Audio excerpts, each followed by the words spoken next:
On the afternoon of December 11th, 1941, Adolf Hitler stood before a packed and wildly cheering Reichstag in Berlin and did something that many of his closest advisors had privately begged him not to do. He declared war on the United States of America. It was, by any rational military calculation, an act of staggering strategic folly. Germany was already locked in a grinding, brutal campaign on the Eastern Front against the Soviet Union, a war that was consuming hundreds of thousands of men and vast quantities of material with no end in sight. The Wehrmacht had been halted just outside Moscow only days before. The army was bleeding, and yet here was the leader of the Third Reich choosing to bring the most industrially powerful nation on earth into the war against him, seemingly of his own free will. Roosevelt had not asked for war with Germany. Congress had voted to declare war only on Japan following the attack on Pearl Harbor 4 days earlier. Hitler could, at least for a time, have stayed out of it. So why did he do it? Why did one of history's most calculating political survivors make what many historians consider the single worst strategic decision of the entire Second World War? The answer, it turns out, is far more complicated, more revealing, and in many ways far more disturbing than the simple image of a raving lunatic making an irrational choice. Hidden within Hitler's decision lies a web of ideology, miscalculation, personal vanity, geopolitical maneuvering, and a fundamental misreading of American power that would ultimately cost Germany the war. In this video, we will find out exactly why Hitler really declared war on America. So without further ado, let's start from the very beginning. To understand why Hitler declared war on the United States in December 1941, you have to go back much further than Pearl Harbor.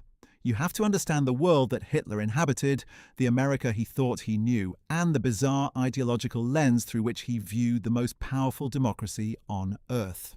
Long before the first shot of the Second World War was fired, Hitler had formed a peculiar and deeply contradictory opinion of the United States. On one hand, he genuinely admired certain aspects of American society, particularly what he saw as its racial policies. In his early political writings, including the unpublished second volume of Mein Kampf, known as the Zweites Buch, which he dictated in 1928 but never published during his lifetime, Hitler expressed a grudging admiration for the United States as what he called a young, racially sound state. He was impressed by American immigration restrictions, by the treatment of Native Americans, and by the segregationist laws of the American South, which he saw as a model for his own racial ambitions. In his warped worldview, America had done something he aspired to do in Europe, namely create a racially homogeneous society through legal discrimination and exclusion. He even reportedly kept a portrait of Henry Ford, the notoriously anti-Semitic American industrialist, on the wall of his office in Munich during the early years of the Nazi movement. But Hitler's admiration for America was always laced with contempt. He viewed the United States as a mongrel nation, a country that was fundamentally weakened by the presence of millions of Jewish, black, and immigrant citizens. He believed that American democracy was inherently corrupt and inefficient, controlled from behind the scenes by Jewish financial interests, and incapable of producing the kind of fierce martial spirit that he considered the hallmark of true national greatness. He dismissed American soldiers as soft, pointing to the country's relatively small standing army and its lack of recent experience in large-scale continental warfare. He saw the United States as geographically isolated, protected by 2 vast oceans, and fundamentally incapable of projecting serious military power across those distances in time to affect the outcome of a European war. This contempt for American military capability would prove to be one of the most catastrophically wrong assessments Hitler ever made, and it formed the bedrock upon which his December 1941 decision would rest. The 1930s were, in many ways, the high point of American isolationism. The United States had emerged from the First World War deeply scarred by the experience.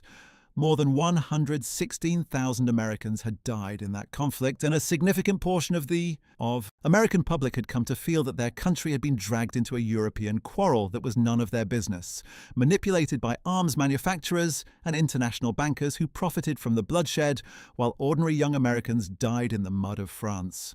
The Nye Committee, a Senate investigation that ran from 1934 to 1936, examined the role of arms manufacturers and financiers in drawing the United States into the First World War. And while its conclusions were later disputed, it had an enormous impact on American public opinion.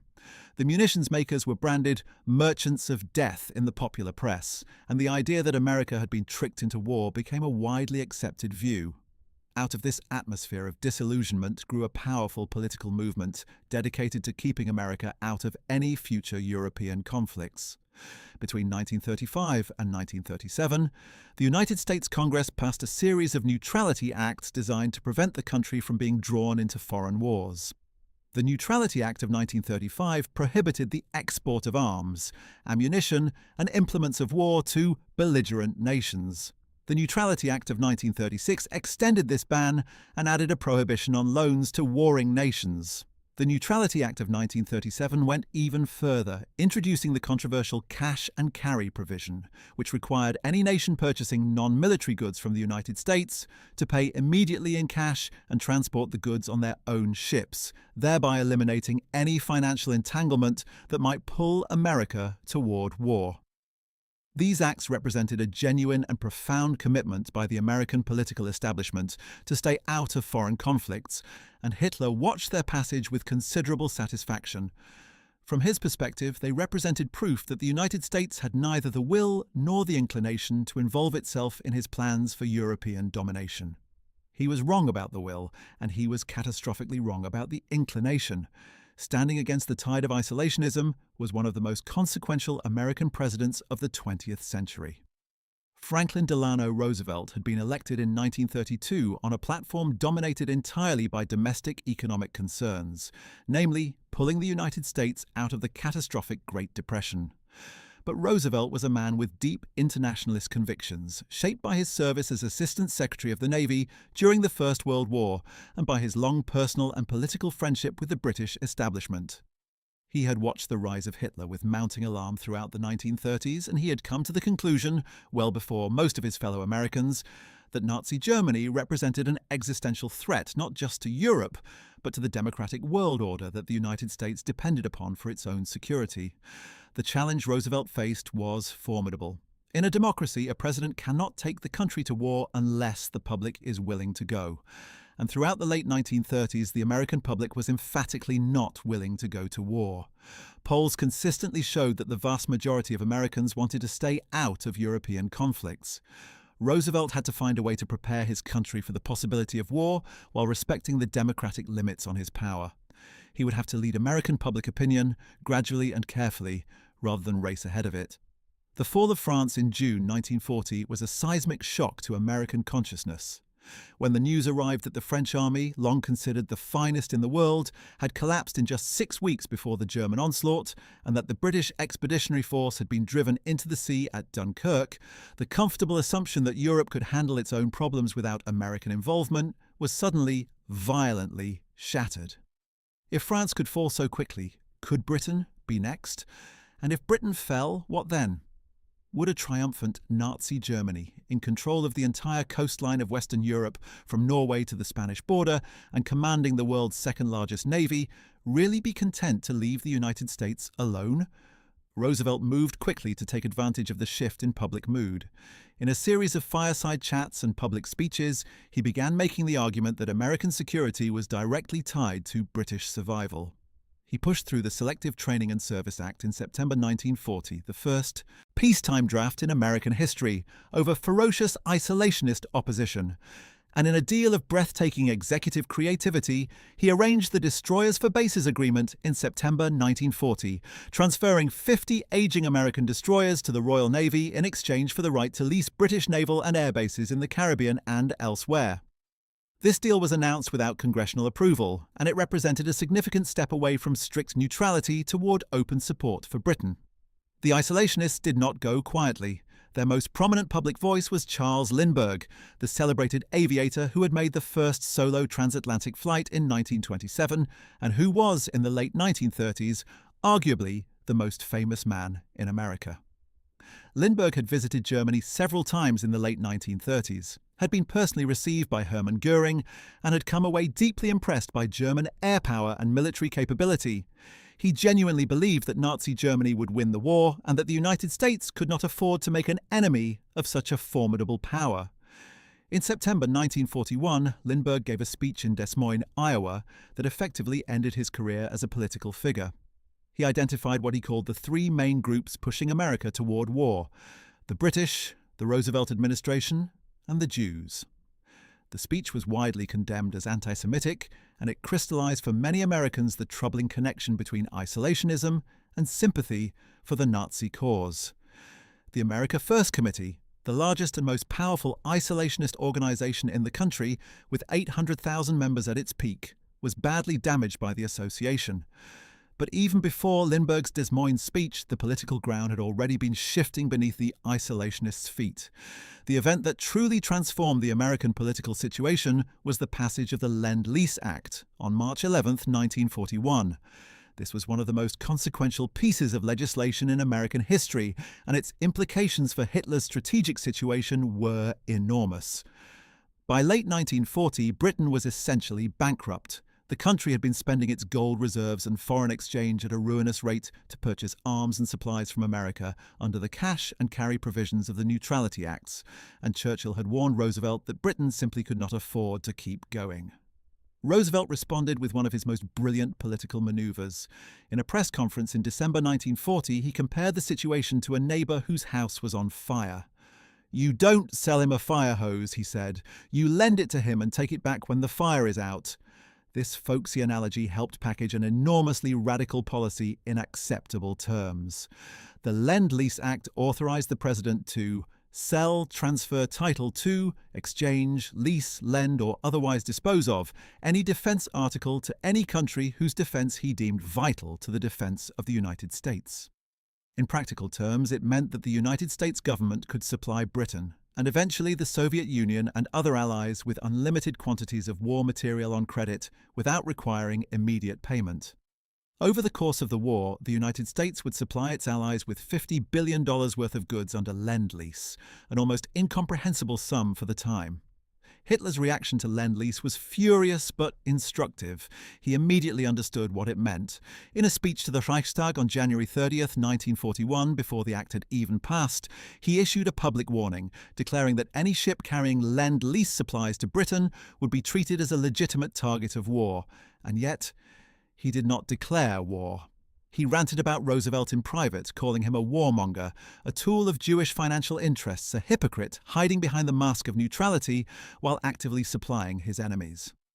Propaganda Minister Joseph Goebbels unleashed a torrent of anti-Roosevelt rhetoric in the German press, portraying the American president as a scheming, crippled tool of international Jewry. But for all this rage, Hitler held back from direct confrontation. The reason was simple, at least on the surface. He was not yet ready. In June 1941, he would launch Operation Barbarossa, the invasion of the Soviet Union, and until that campaign was won, he could not afford to add the United States to his list of enemies. Or so he told himself. On June 22, 1941, Germany launched the largest military operation in human history. 3 army groups totaling over 3 million men crossed the Soviet border in a broad front stretching from the Arctic to the Black Sea. Operation Barbarossa was intended to destroy the Soviet Union in a single massive campaign, a campaign that Hitler estimated would take somewhere between 8 and 12 weeks. The speed of the initial advance was staggering.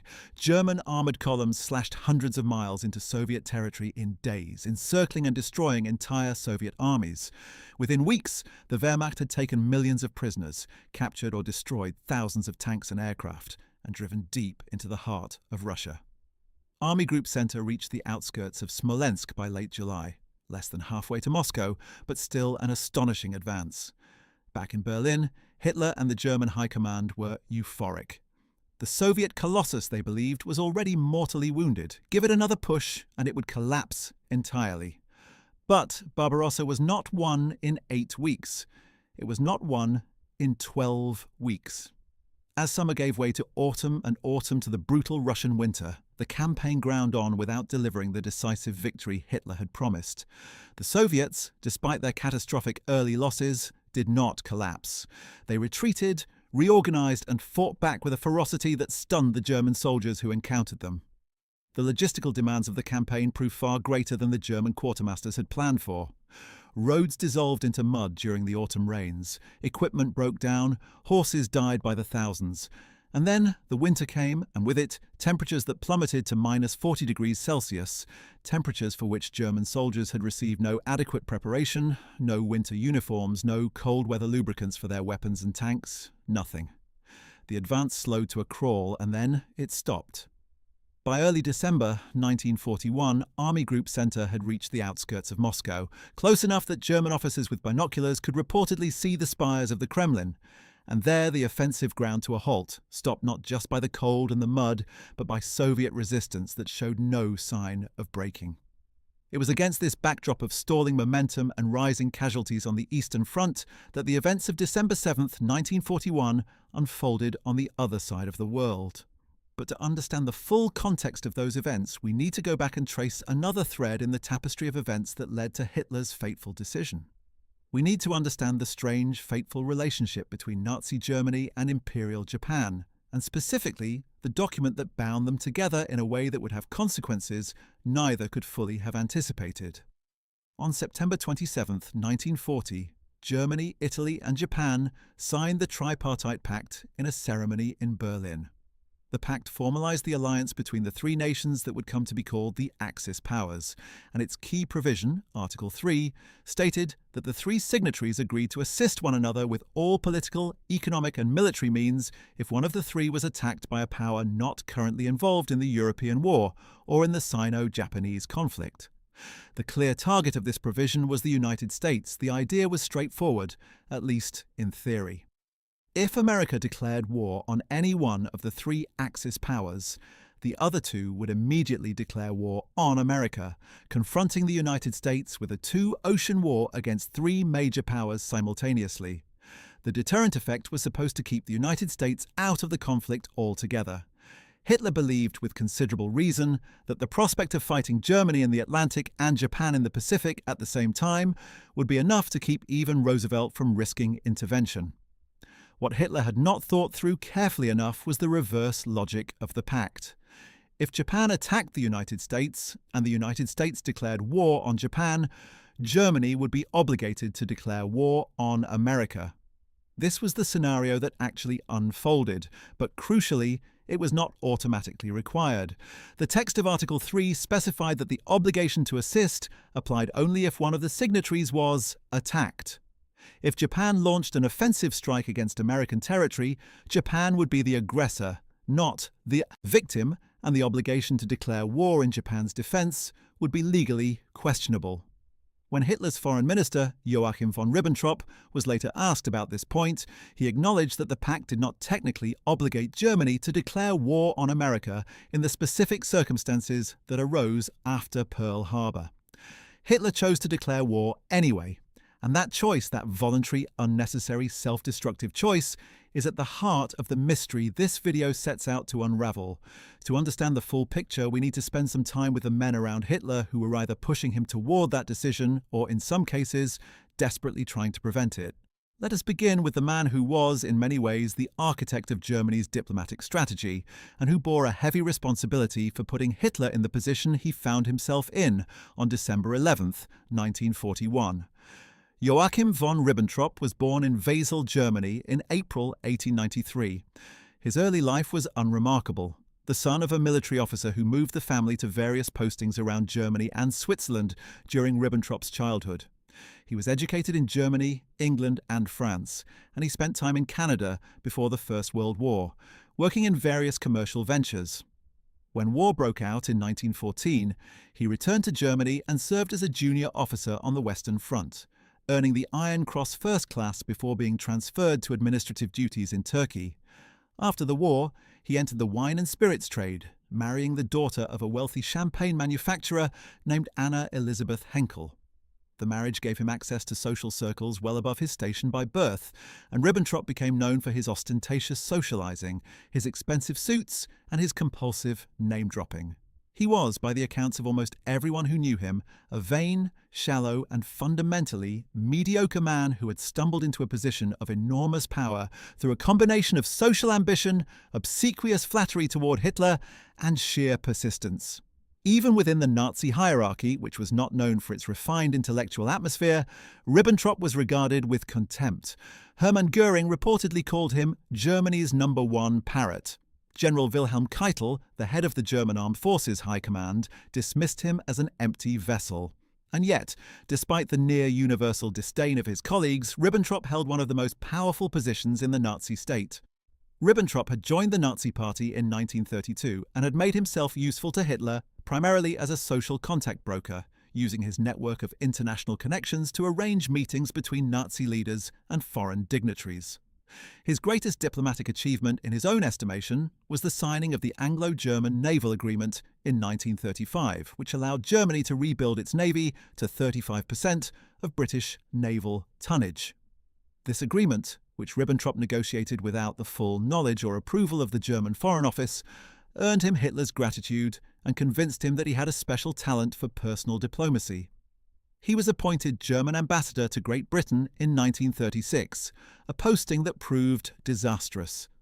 Ribbentrop's arrogance, his insistence on saluting the British king with a raised arm, Nazi salute, and his general boorishness alienated virtually everyone in London diplomatic circles. He returned to Germany in 1938 convinced, wrongly, that Britain was fundamentally weak and would never go to war over Poland. This miscalculation would prove to have catastrophic consequences. As foreign minister from 1938 onward, Ribbentrop was one of the principal advocates for the tripartite pact with Japan. He genuinely believed in the deterrent power of the alliance and was convinced that the United States, confronted with the prospect of a two-front war, would back down from any confrontation with the Axis. When Japan attacked Pearl Harbor on December 7, 1941, Ribbentrop's first instinct was one of barely concealed excitement. This was the moment the pact was meant for. He immediately sent a message to the Japanese government pledging Germany's support and began drafting the text of what would become Germany's declaration of war against the United States. What is remarkable about Ribbentrop's behavior in those critical days is that he did not seem to share the misgivings that some other German officials felt about the wisdom of this course.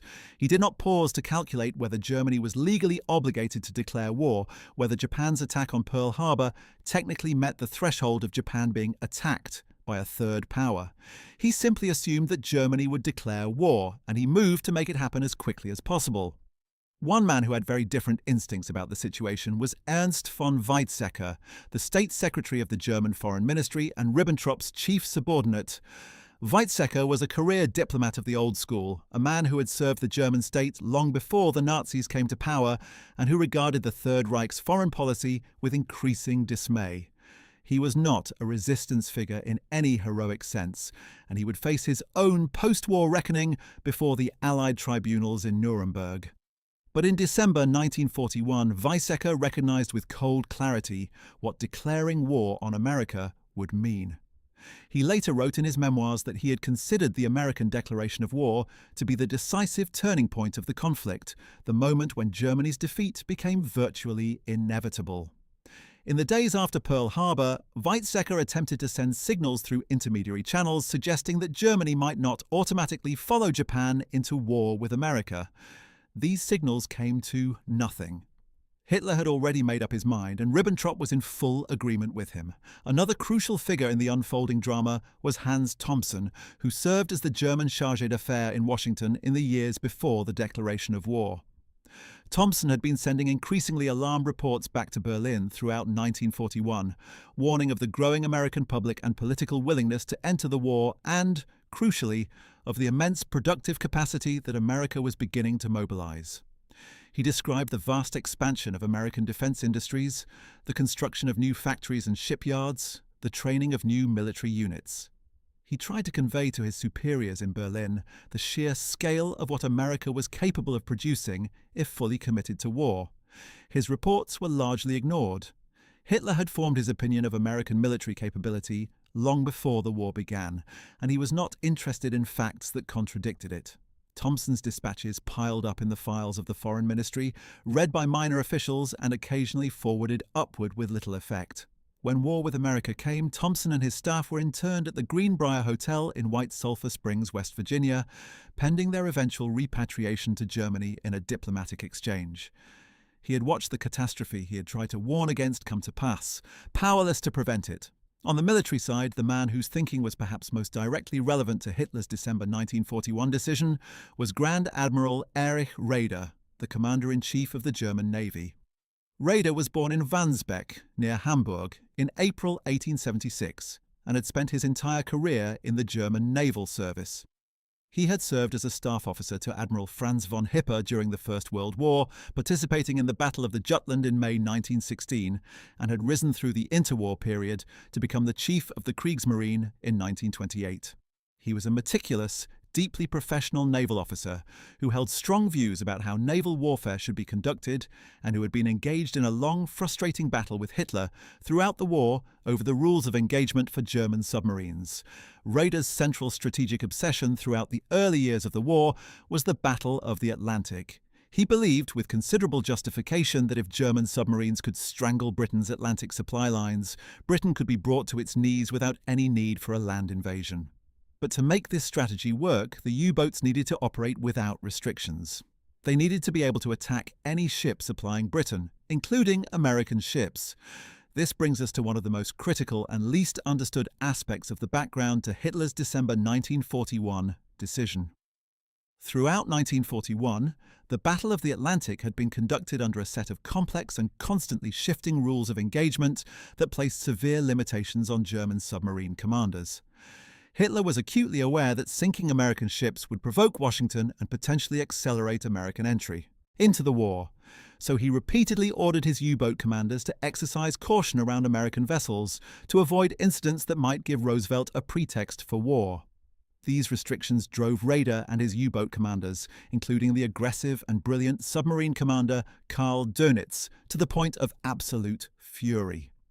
They believed they were being prevented from winning the war by timidity, by political calculations that had no place in military strategy.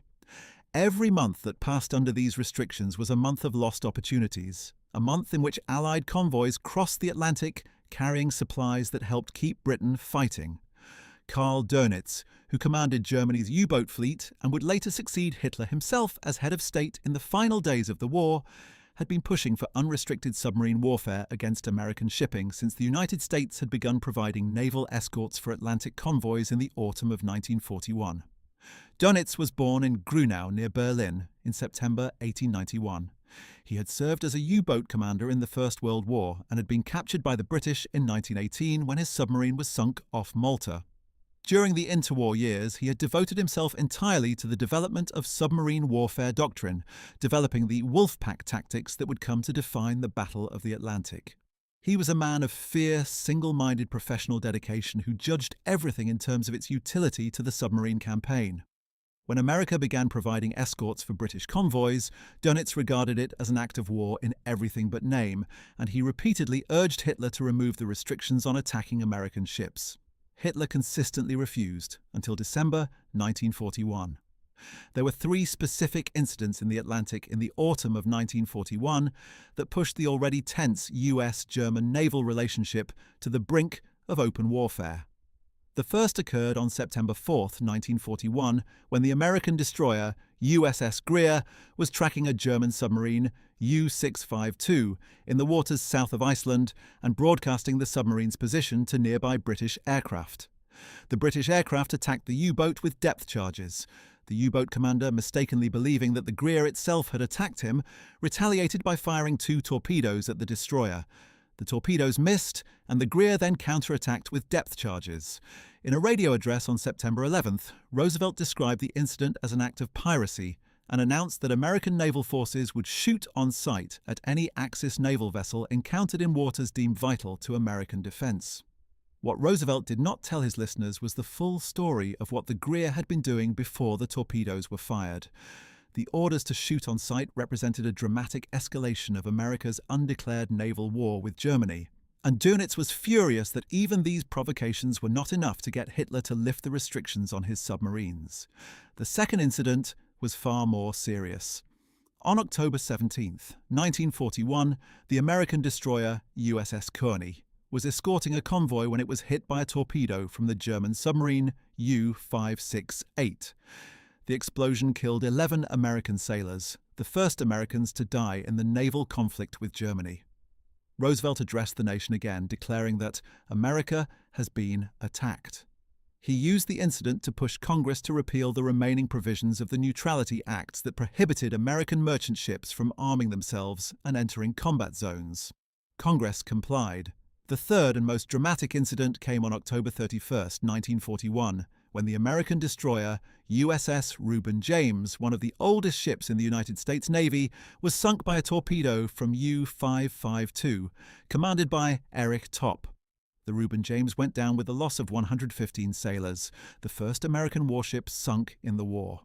The sinking caused an enormous sensation in the United States, but even this did not produce a declaration of war. Roosevelt and his advisers understood that American public opinion was not yet sufficiently prepared for full belligerency, and they continued their strategy of incremental escalation, bringing America closer and closer to war without actually crossing the line. For Hitler, the Reuben James sinking created a dangerous dilemma. His submarine commanders were effectively engaged in warfare against American forces in the Atlantic. American destroyers were being sunk, American sailors were dying, and yet because Roosevelt refused to ask Congress for a declaration of war, Hitler was left in the bizarre position of being in an undeclared shooting war with the United States that he could neither escalate nor fully acknowledge. Every day that passed was a day in which German submarines operated under crippling restrictions, unable to pursue their campaign to full effectiveness, while American supplies continued to pour into Britain and, after June 1941, into the Soviet Union as well. The Lend-Lease supplies reaching the Soviet Union were a matter of particular irritation, because they were helping to sustain the very enemy against which Germany's most critical campaign was being waged. Here was another thread in the web of motivations that would eventually lead Hitler to the Reichstag podium on December 11th. He wanted to be rid of the restrictions. He wanted his submarines unleashed. And if declaring war on America was the price of freeing his U-boats to sink American ships without diplomatic consequences, then perhaps there was a military logic to it, after all. Of course, this logic was entirely circular and self-defeating, as subsequent events would prove, but it represents one genuine strand of Hitler's thinking in the days after Pearl Harbor. Now let us turn to the Pacific and to the chain of events that would provide the immediate trigger for Hitler's decision. Japan had been expanding aggressively in Asia for a decade before the attack on Pearl Harbor. The invasion of Manchuria in 1931, the full-scale war against China that began in 1937, and the occupation of French Indochina in 1940 had placed Japan in a deepening confrontation with the United States, which had extensive commercial and strategic interests in Asia and the Pacific. The American response to Japanese aggression had been gradually escalating economic pressure, culminating in the oil embargo that Roosevelt announced on August 1, 1941. This embargo, combined with the freezing of Japanese assets in the United States, was a devastating blow to Japan's war machine. Japan imported nearly 80% of its oil from the United States, and without that oil, its navy, its air force, and its mechanized land forces would be crippled within months. The Japanese military leadership faced a stark choice: abandon their expansionist ambitions in Asia and accept American terms, which would have meant withdrawing from China and accepting American dominance in the Pacific, or find an alternative source of oil. The alternative was the Dutch East Indies, modern-day Indonesia, which had vast oil reserves. But seizing the Dutch East Indies would inevitably mean war with the United States, because the Americans would never allow Japan to control such a strategically vital region. Throughout the summer and autumn of 1941, Japanese Ambassador Kichisaburo Nomura and Special Envoy Saburo Kurusu engaged in a series of negotiations with American Secretary of State Cordell Hull in Washington, attempting to find some formula that would ease the tension between the two countries. These negotiations were, from the Japanese side, largely a diplomatic screen behind which the military prepared for war. The Japanese Navy had been planning the attack on Pearl Harbor since early 1941, and the decision to proceed was made by the Japanese Imperial Conference in early November, even as Nomura and Kurusu continued their talks with Hull. On November 26th, Hull presented the Japanese negotiators with what became known as the Hull Note, a comprehensive list of American conditions for resolving the crisis. The note demanded, among other things, that Japan withdraw all military forces from China and Indochina and recognize the nationalist government of Chiang Kai-shek as the legitimate government of China.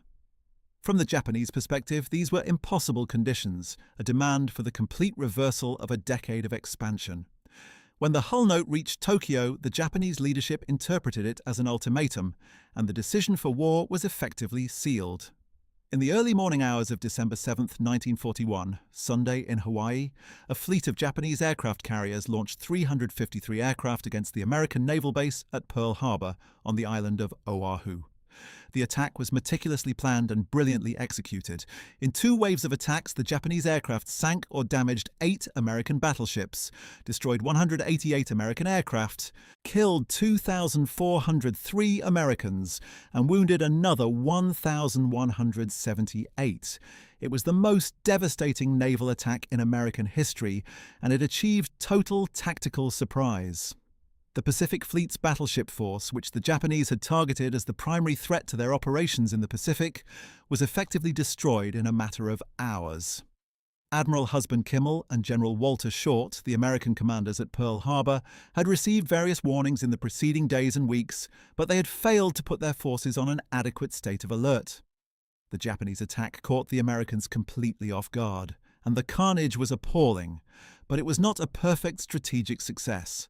The 3 American aircraft carriers assigned to the Pacific Fleet were not at Pearl Harbor on December 7th.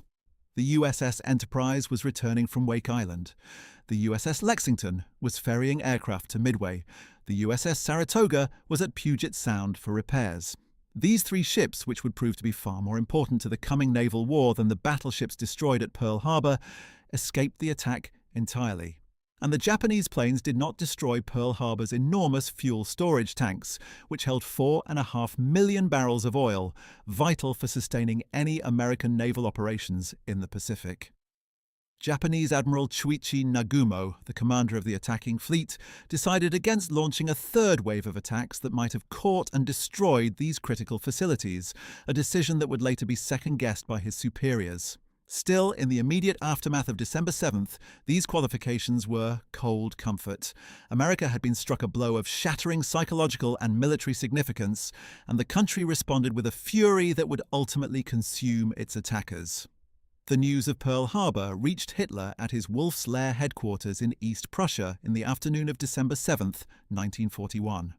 The reaction was immediate and electric. By all accounts, Hitler was overjoyed. He leapt from his chair, his face flushed with excitement. He told those around him that Germany could now not lose the war. Japan's entry into the conflict against America and Britain represented, in his view, a transformative strategic development that would tie down American forces in the Pacific and prevent the United States from concentrating its power against Germany in the Atlantic and Europe. He immediately summoned Ribbentrop, told him that the tripartite pact now had to be honoured, and ordered the preparation of a declaration of war. Ribbentrop, who had apparently had some prior warning that the Pearl Harbor attack might be coming through communications with the Japanese government, was also enthusiastic. He had been pressing Hitler for months to make a more forceful response to American naval provocations in the Atlantic, and he saw the Japanese attack as the opportunity he had been waiting for. The 2 men were in almost perfect agreement on the course of action to be taken.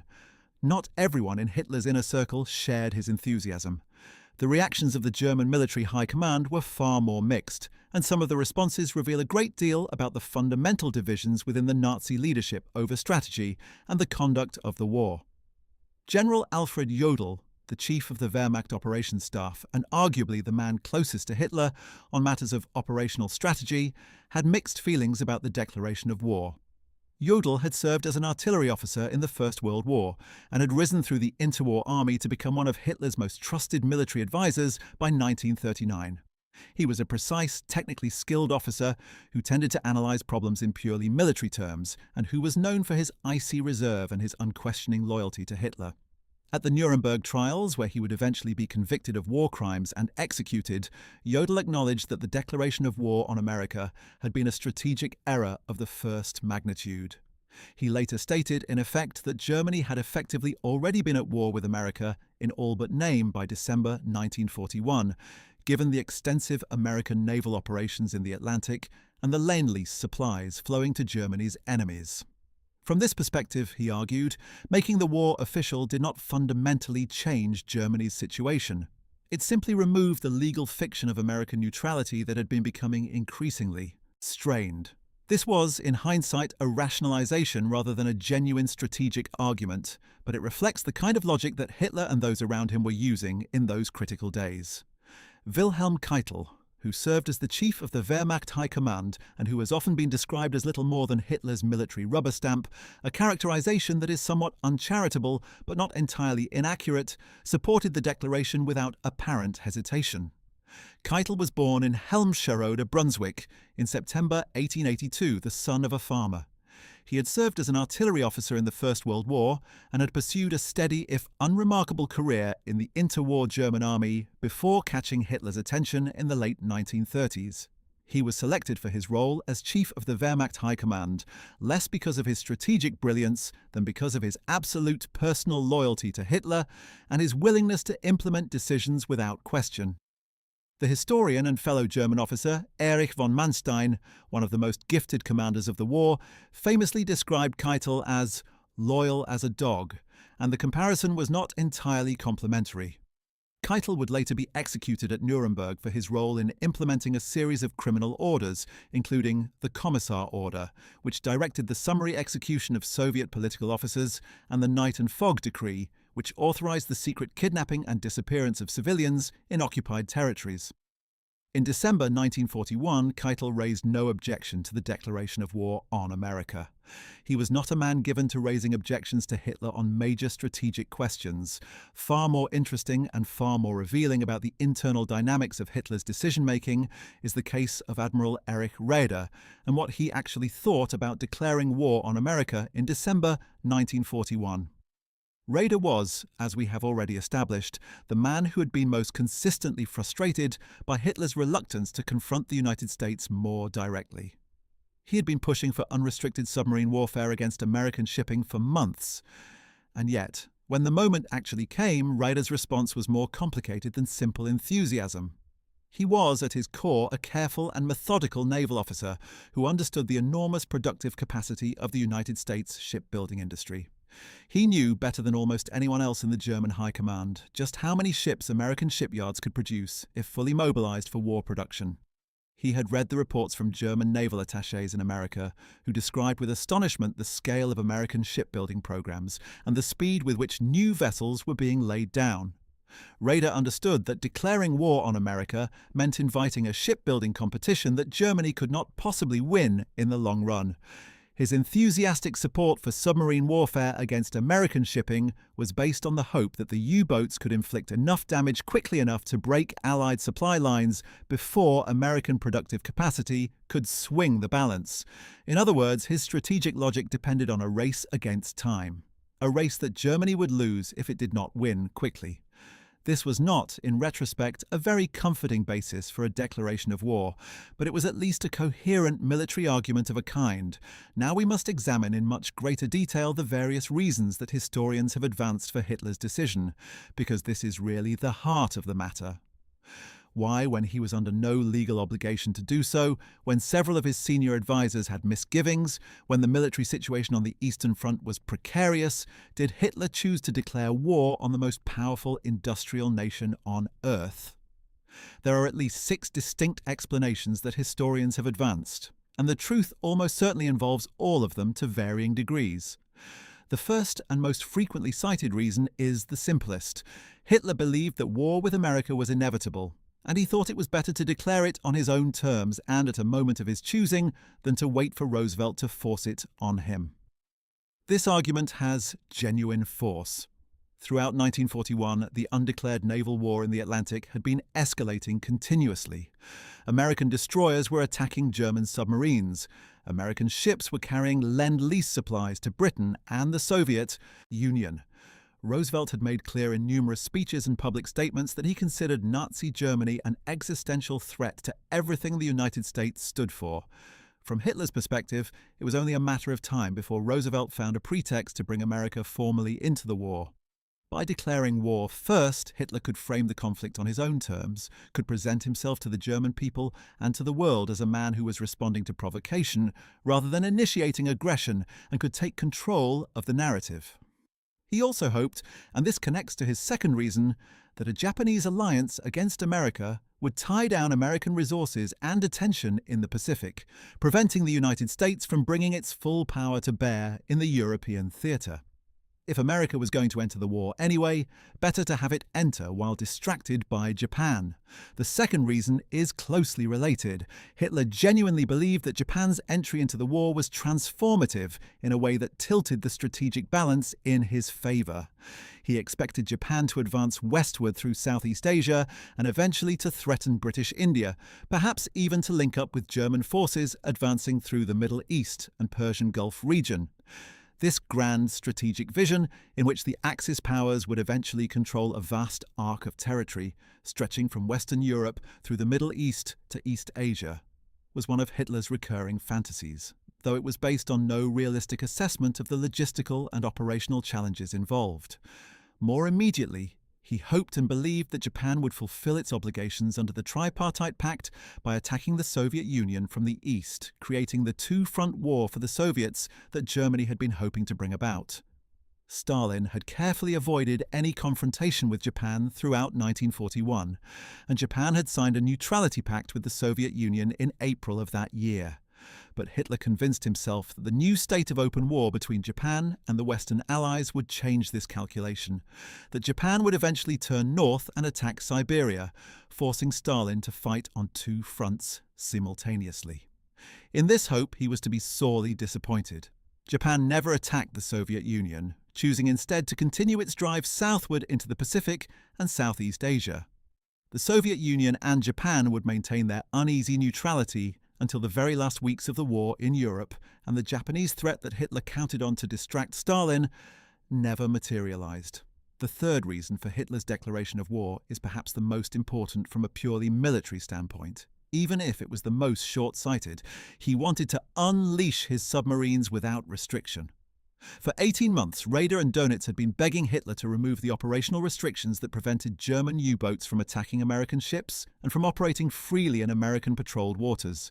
These restrictions had been imposed out of Hitler's desire to avoid provoking a formal American declaration of war, but the result was a submarine campaign operating far below its potential effectiveness. With the declaration of war, all restrictions were lifted. Dönitz immediately began planning Operation Drumbeat, known in German as Unternehmen Paukenschlag, which he launched on January 13, 1942, sending a force of 5 large Type 9 U-boats to operate in American coastal waters off the eastern seaboard. The results were immediately devastating. American coastal defenses were woefully unprepared. Ships were sailing without convoy escorts, their positions silhouetted at night against the bright lights of American coastal cities that had not yet implemented blackout restrictions. In the first 6 months of 1942, the so-called second happy time for German submariners, U-boats sank more than 3 million tons of Allied shipping in American waters and the Caribbean. The carnage was appalling, and it briefly seemed as though Dönitz's hopes for a quick, decisive victory through submarine warfare might not be entirely delusional. But the Americans learned, adapted, and organized. By the autumn of 1942, convoy systems and improved anti-submarine warfare techniques had brought the slaughter largely under control, and by mid-1943, the Battle of the Atlantic had turned decisively in the Allies' favor. The brief tactical advantages that Hitler gained from unleashing his submarines had come at the cost of ensuring the eventual defeat of Germany. The fourth reason involves Hitler's ideology and his obsessive conspiratorial anti-Semitism. This requires some unpacking, because it is easy to dismiss Hitler's ideological ravings as mere rhetoric disconnected from genuine strategic thinking. But in Hitler's case, ideology and strategy were so deeply intertwined as to be essentially inseparable.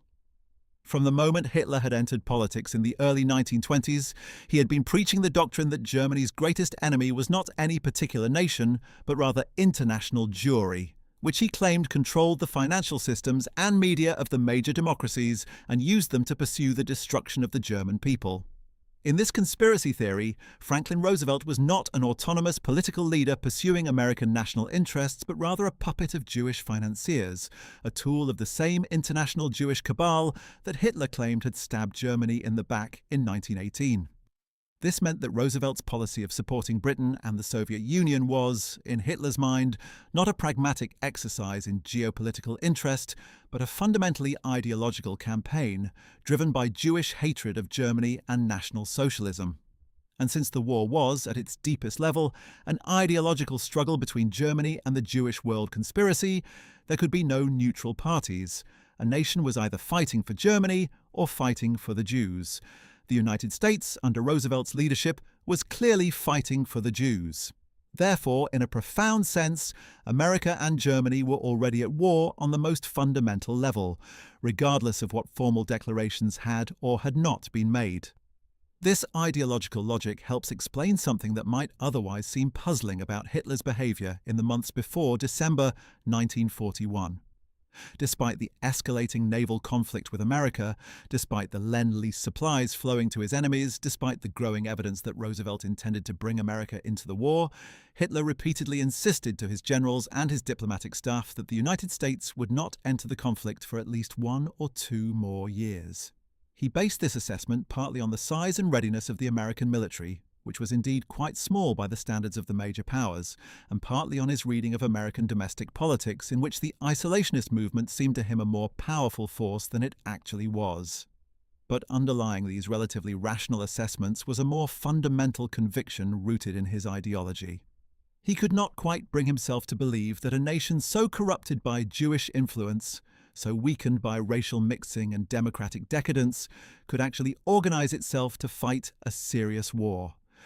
America would huff and puff, would send supplies and money, but when it came to the hard business of sending its sons to die on European battlefields, the Americans would flinch. This was not a calculation. It was a wish disguised as an analysis, and it was catastrophically wrong. The fifth reason for Hitler's declaration of war is one that is often overlooked, but that was clearly significant in the immediate aftermath of Pearl Harbor. Hitler wanted to prevent Japan from making a separate peace with the United States. This concern may seem counterintuitive at first glance. Why would Japan, having just attacked the American fleet, want to make peace with America? But Hitler was aware that the United States government might, in theory, choose to concentrate all its military resources on the Pacific War against Japan and arrive at some kind of accommodation with Germany in Europe, leaving the outcome of the European War undecided. He had been burned before by the failure of his allies to stay the course. He was already deeply frustrated with Mussolini's Italy, which had proven to be a military liability rather than an asset. He could not afford to have Japan battered into a separate peace, while Germany still faced an unresolved conflict in Europe. By declaring war on America himself, Hitler made it politically impossible for the United States to make any distinction between Germany and Japan as enemies. The two conflicts became one, and the American public's fury at Japan was automatically extended to include Germany. Roosevelt was relieved, not troubled, by Hitler's declaration of war, because it resolved the political problem of how to commit American resources to the European theatre when the attack that had so inflamed American public opinion had been Japanese, not German. In this sense, Hitler's declaration of war was a gift to Roosevelt and a blow to his own cause. The sixth, and in some ways most psychologically revealing reason for Hitler's declaration is perhaps the most disturbing. Hitler declared war on America because, at some level, he wanted to. He had harbored a hatred of Roosevelt that was personal as well as ideological. He resented the American president's consistent support for his enemies, his eloquent condemnations of Nazi Germany in speeches that reached audiences around the world, and his success in mobilizing American public opinion and American productive capacity against Germany, all while hiding behind the legal fiction of neutrality. He had referred to Roosevelt in private and public as the Jew Roosevelt, insisting, despite all evidence to the contrary, that the president had Jewish ancestry. He had repeatedly mocked and dismissed Roosevelt's personal courage, pointing to his physical disability from polio as evidence of weakness. And on December 11, 1941, in the great theatrical performance that was his Reichstag speech, Hitler was able to take the gloves off and attack Roosevelt directly, to vilify him before the German nation and the world as the aggressor whose provocations had finally exceeded all endurance. This was not purely rational strategic thinking. It was the settling of a personal score, the release of years of accumulated resentment and ideological rage. and it was, in strategic terms, an act of pure self-destruction. Let us now examine in detail what actually happened in the days between Pearl Harbor and the Reichstag speech. December 7th, 1941, a Sunday, was a day of careful calculation at the Wolf's Lair. The initial reports of the Pearl Harbor attack arrived during the afternoon, and Hitler's first reaction, as we have noted, was one of barely contained joy. But there was also a period of caution, a brief window in which the practical and political implications of the situation were considered. Several of Hitler's advisers pointed out, at least obliquely, that Japan's attack had been an offensive action, not a defensive one, and that the text of the Tripartite Pact obligated Germany to come to Japan's aid only if Japan was attacked. This was an obvious technical legal point, and it was made by at least some members of the Foreign Ministry staff, though Ribbentrop brushed it aside with contempt. Hitler himself appears not to have been seriously troubled by the legal technicality. He had already decided that he was going to declare war. The question was not whether, but when and how. One factor that may have influenced the timing of the declaration was a secret additional protocol that had been added to the Tripartite Pact. On December 11th, the very day Hitler made his Reichstag speech, Germany, Japan and Italy signed a new agreement in Berlin that explicitly committed each of the three powers to wage war against the United States and Britain until victory, and not to make a separate peace. This agreement was never made public at the time, and its existence was only fully revealed after the war from captured German documents. It suggests that, in the days between December 7th and December 11th, Ribbentrop had been engaged in intensive diplomatic communication with Tokyo, finalizing the terms of the new agreement and ensuring that all three Axis powers acted in concert. The secret protocol addressed the concern about Japan making a separate peace, binding all three parties to fight the war to the end together. Hitler's declaration of war was thus not an impulsive decision made in a moment of excitement at the news of Pearl Harbor. It was a carefully considered diplomatic act accompanied by a formal new treaty commitment that was executed over a period of several days. This makes it even harder to excuse as mere impulsiveness. On the morning of December 11, 1941, German Foreign Minister Ribbentrop summoned American chargé d'affaires Leland Morris to the Foreign Ministry on the Wilhelmstrasse in Berlin. The American ambassador, John Gilbert Wienand, had been informed the previous night that there would be a meeting but had not been told its purpose. Ribbentrop kept Morris waiting for some time before finally receiving him and reading out the formal German declaration of war. He then handed Morris the written declaration before dismissing him. The meeting lasted only minutes. Around the same time, the Italian Foreign Ministry was delivering a similar declaration to the American chargé d'affaires in Rome. In Washington, a few hours later, the German and Italian ambassadors, or rather their representatives since neither ambassador was in Washington at the time, delivered formal notes to the American State Department. The diplomatic niceties were observed with remarkable precision for an act of such momentous consequence. That same afternoon, Hitler appeared before a specially convened session of the Reichstag in the Kroll Opera House in Berlin, the venue that had served as the meeting place of the German parliament since the original Reichstag building had been damaged by fire in 1933. The assembled deputies, almost all of them Nazi Party members who had not been freely elected, gave him a thunderous reception. His speech lasted about an hour and a half, and it was one of the most revealing documents of his entire career, a window into the specific grievances, the ideological obsessions, and the strategic miscalculations that had brought him to this moment. He began with a lengthy recitation of what he described as American provocations against Germany, going all the way back to the Neutrality Act revisions and the institution of the Destroyers for Bases deal in 1940. He detailed the USS Greer incident, the USS Kearney attack, the sinking of the USS Reuben James, presenting each as evidence of systematic American aggression against Germany. He attacked Roosevelt personally and at great length, accusing him of pursuing war for the benefit of Jewish financial interests, of lying to the American people, of secretly planning aggressive war against Germany while pretending to defend democracy and freedom. He invoked the contrast between himself, the man who had risen from humble origins through his own merit to lead a great nation, and Roosevelt, whom he portrayed as an idle aristocrat born to wealth and privilege, surrounded by Jewish advisors, leading his country toward catastrophe at their behest.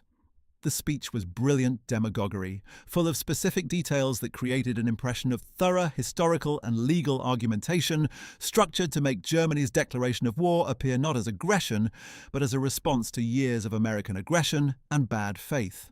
The Reichstag deputies applauded ecstatically throughout. Not one voice was raised in dissent. What did the world make of this speech? In Britain, the reaction was one of barely concealed relief mixed with grim satisfaction.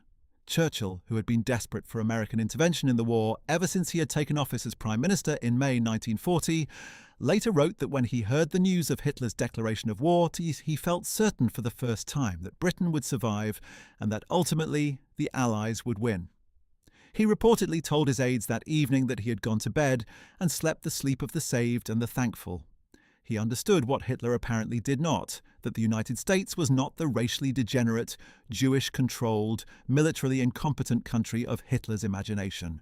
It was a nation of 130 million people with the world's largest industrial economy, immense natural resources, a tradition of democratic governance that could be transformed remarkably quickly into the organizational framework needed to wage total war, and a political leadership in the person of Franklin Roosevelt that was fully equal to the challenge.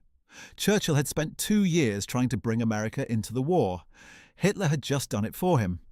In Washington, Roosevelt received the news of Hitler's declaration of war with what appears to have been a sense of relief and resolution.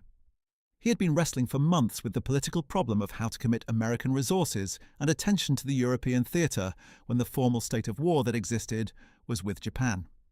American public opinion, inflamed by Pearl Harbor, was focused overwhelmingly on the Pacific and on Japan. There was real danger that the United States would become so consumed with the Pacific War that the European theatre would receive insufficient attention, allowing Hitler to consolidate his position on the continent. Hitler's declaration of war solved this problem at a stroke. Congress voted to declare war on Germany and Italy within hours of receiving the formal declarations, with only one dissenting vote in the combined chambers. The United States was now formally at war with both Japan and Germany, and Roosevelt could proceed with his fundamental strategic conviction that Germany, as the stronger and more sophisticated enemy, had to be defeated first.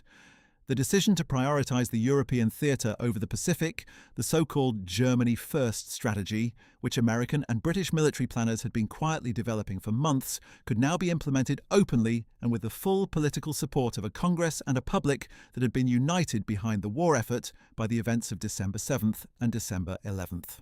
While the diplomatic formalities were being completed and the speeches were being delivered, what was happening on the actual battlefields that would ultimately decide the outcome of the war? On the Eastern Front, the situation was reaching a critical point.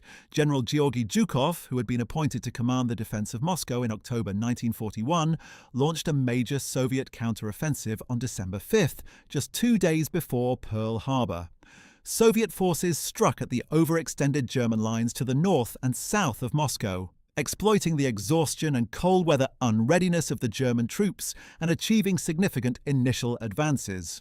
The counteroffensive was a stunning demonstration of Soviet resilience that shocked the German commanders on the spot. Field Marshal Walter von Brauchitsch, the commander-in-chief of the German army, had been warning Hitler for weeks that the army was at the end of its strength and that a strategic withdrawal to defensible winter positions was necessary. Hitler refused, insisting that not a single step backward would be permitted, and dismissed Brauchitsch from his command on December 19th, taking personal command of the army himself. In the weeks that followed, other commanders who ordered or requested retreats were similarly dismissed or relieved. Field Marshal Wilhelm Ritter von Leb, commanding Army Group North, resigned in January 1942, rather than comply with Hitler's no-retreat orders.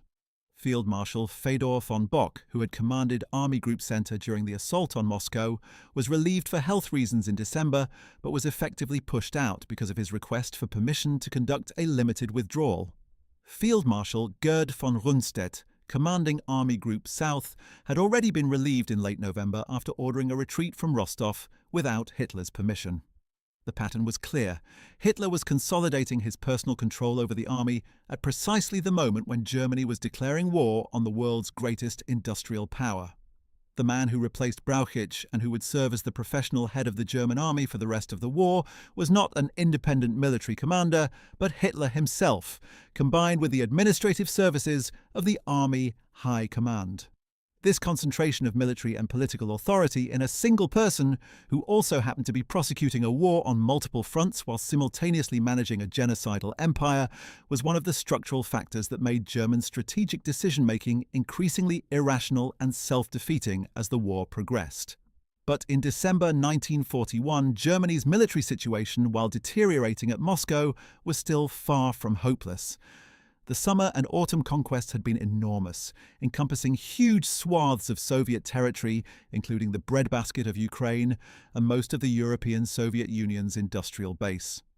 The Wehrmacht remained an extraordinarily formidable fighting force, and the United States, for all its industrial potential, was still months or years away from being able to project significant military power into the European theatre.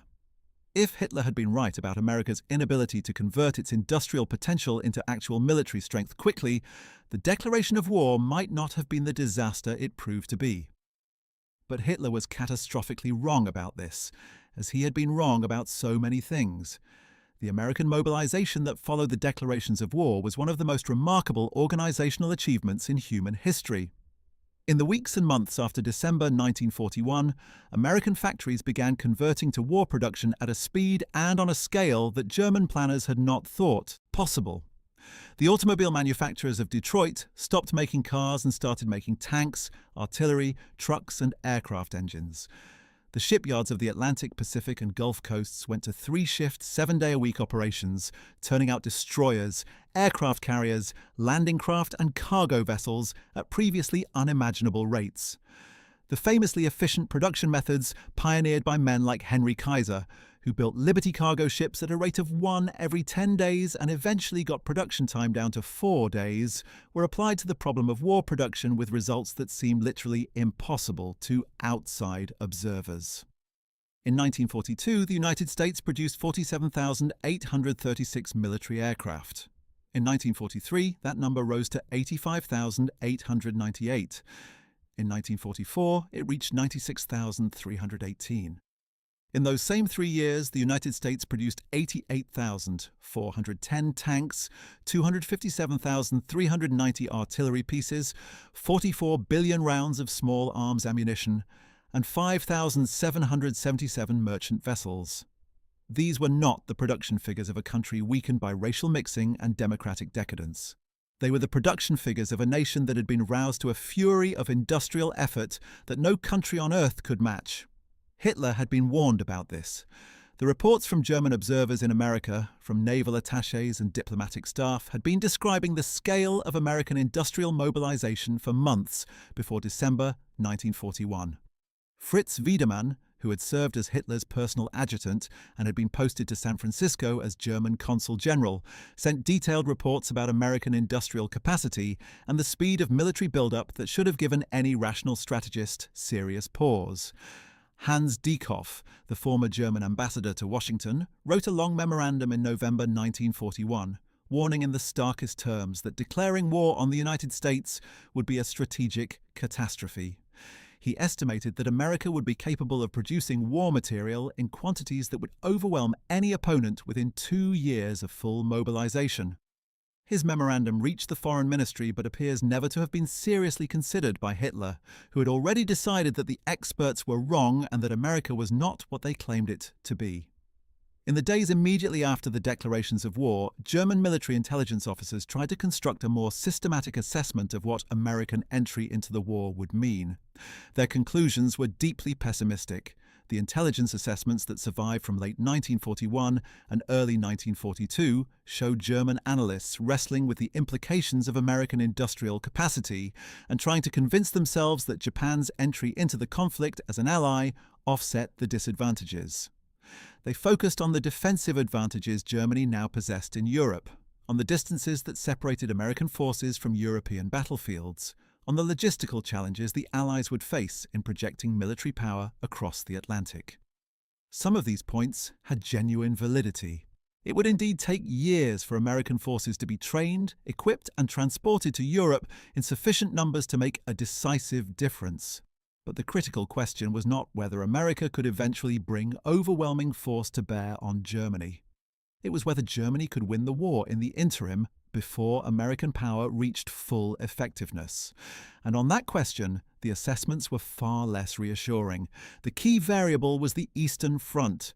If Germany could achieve a decisive victory over the Soviet Union in 1942, before American forces could arrive in significant numbers, then the strategic situation would be transformed. A Germany in control of the vast resources of the Soviet Union, the oil of the Caucasus, the grain of Ukraine, the minerals of the Urals, would be a Germany that could sustain a long war against the Western powers. This was the reasoning that persuaded Hitler to launch Operation Blue, the massive German summer offensive of 1942, aimed at the oil fields of the Caucasus and the Volga River at a city that would soon become the most fought-over ground on Earth: Stalingrad. The Eastern Campaign of 1942 was, in Hitler's strategic thinking, the decisive campaign that would deliver the resources needed to sustain the war against the now formally engaged United States and Britain indefinitely. If it succeeded, the December 1941 declaration of war might perhaps be retrospectively justified. If it failed, the declaration of war would stand as the moment when Germany's defeat became inevitable. We will return to the Eastern Front in due course, but first we must examine more closely the specific individuals and institutional forces that shaped Germany's relationship with America in the months leading up to December 11, 1941, because understanding those relationships illuminates not just why Hitler made his decision, but also why the decision was not more effectively challenged within the German system. The structural question of why Hitler was not prevented from making a decision that knowledgeable people within his own government understood would be catastrophic tells us something important about how the Nazi state actually functioned. One of the most revealing case studies in this regard is the story of Germany's diplomatic mission in Washington. The German embassy had been operating in Washington since the Weimar Republic days, and its staff included career diplomats who had deep knowledge of America, spoke English fluently, had American friends and contacts, and understood the country in ways that Hitler and Ribbentrop fundamentally did not. Hans Thomsen, the chargé d'affaires who headed the mission from 1938 onward, was one such diplomat. Thomsen was not an ideological Nazi, though he operated within and accommodated himself to the Nazi system as so many German professionals did. He was primarily a professional diplomat who tried to do his job competently within the constraints imposed by his political superiors. Throughout 1940 and 1941, Thomsen sent a series of dispatches to Berlin that were models of accurate reporting. He described the gradual shift in American public opinion toward intervention. He tracked the legislative battles over Lend-Lease and the Neutrality Acts with precision. He reported on the growing military buildup and the enormous scale of American industrial mobilization. He tried to convey the fundamental reality that the United States was not the weak, divided, Jewish-controlled country of Nazi propaganda, but a deeply mobilizing great power that, once it entered the war, would bring resources to bear that no Axis combination could withstand. Thomsen also engaged in activities that went beyond mere reporting. He channeled German foreign ministry funds to support the isolationist cause in America, funding sympathetic organizations, placing advertisements in newspapers, and supporting politicians who opposed Roosevelt's interventionist policies. The scale of this covert operation was modest compared to the immense political forces that were genuinely driving American opinion, but it reflects the German government's recognition that American domestic politics was a battleground that mattered. When the America First Committee organized rallies and lobby campaigns, some of the organizational funding and support came indirectly from German sources. This covert support for American isolationism was, in a bitter irony, one of Hitler's most rational strategic investments of the period. The last thing Germany needed was a formally belligerent United States, and anything that delayed American entry into the war was worth supporting. Yet all of this careful, patient work was undone in a single afternoon speech on December 11, 1941, by the man who had funded it. What happened to Thomsen after the declaration of war?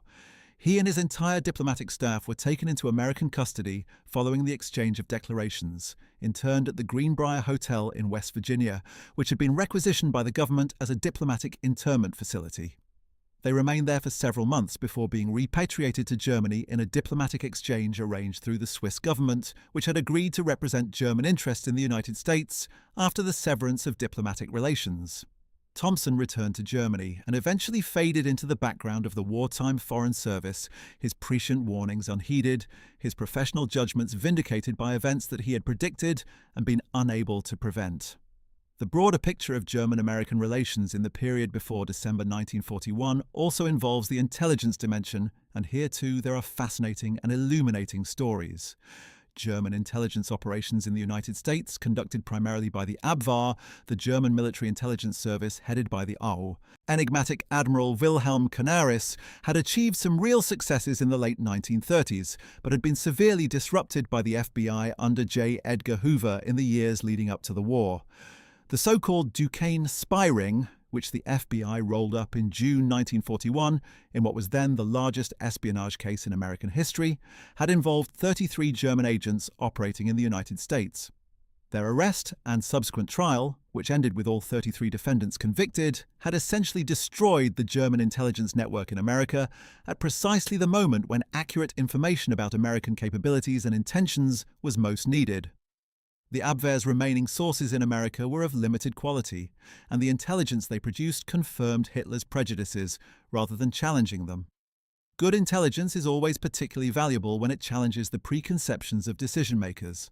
Bad intelligence, or the absence of good intelligence, tends to confirm existing beliefs. In late 1941, Germany was operating in America essentially blind, relying on preconceptions and ideology rather than accurate information. Canaris himself is one of the most fascinating and enigmatic figures of the entire war. Born in Applerbeck in January 1887, he had been a naval officer of considerable talent during the First World War, serving as an intelligence operative in Spain and escaping from British captivity with a display of personal resourcefulness that became legendary in German naval circles.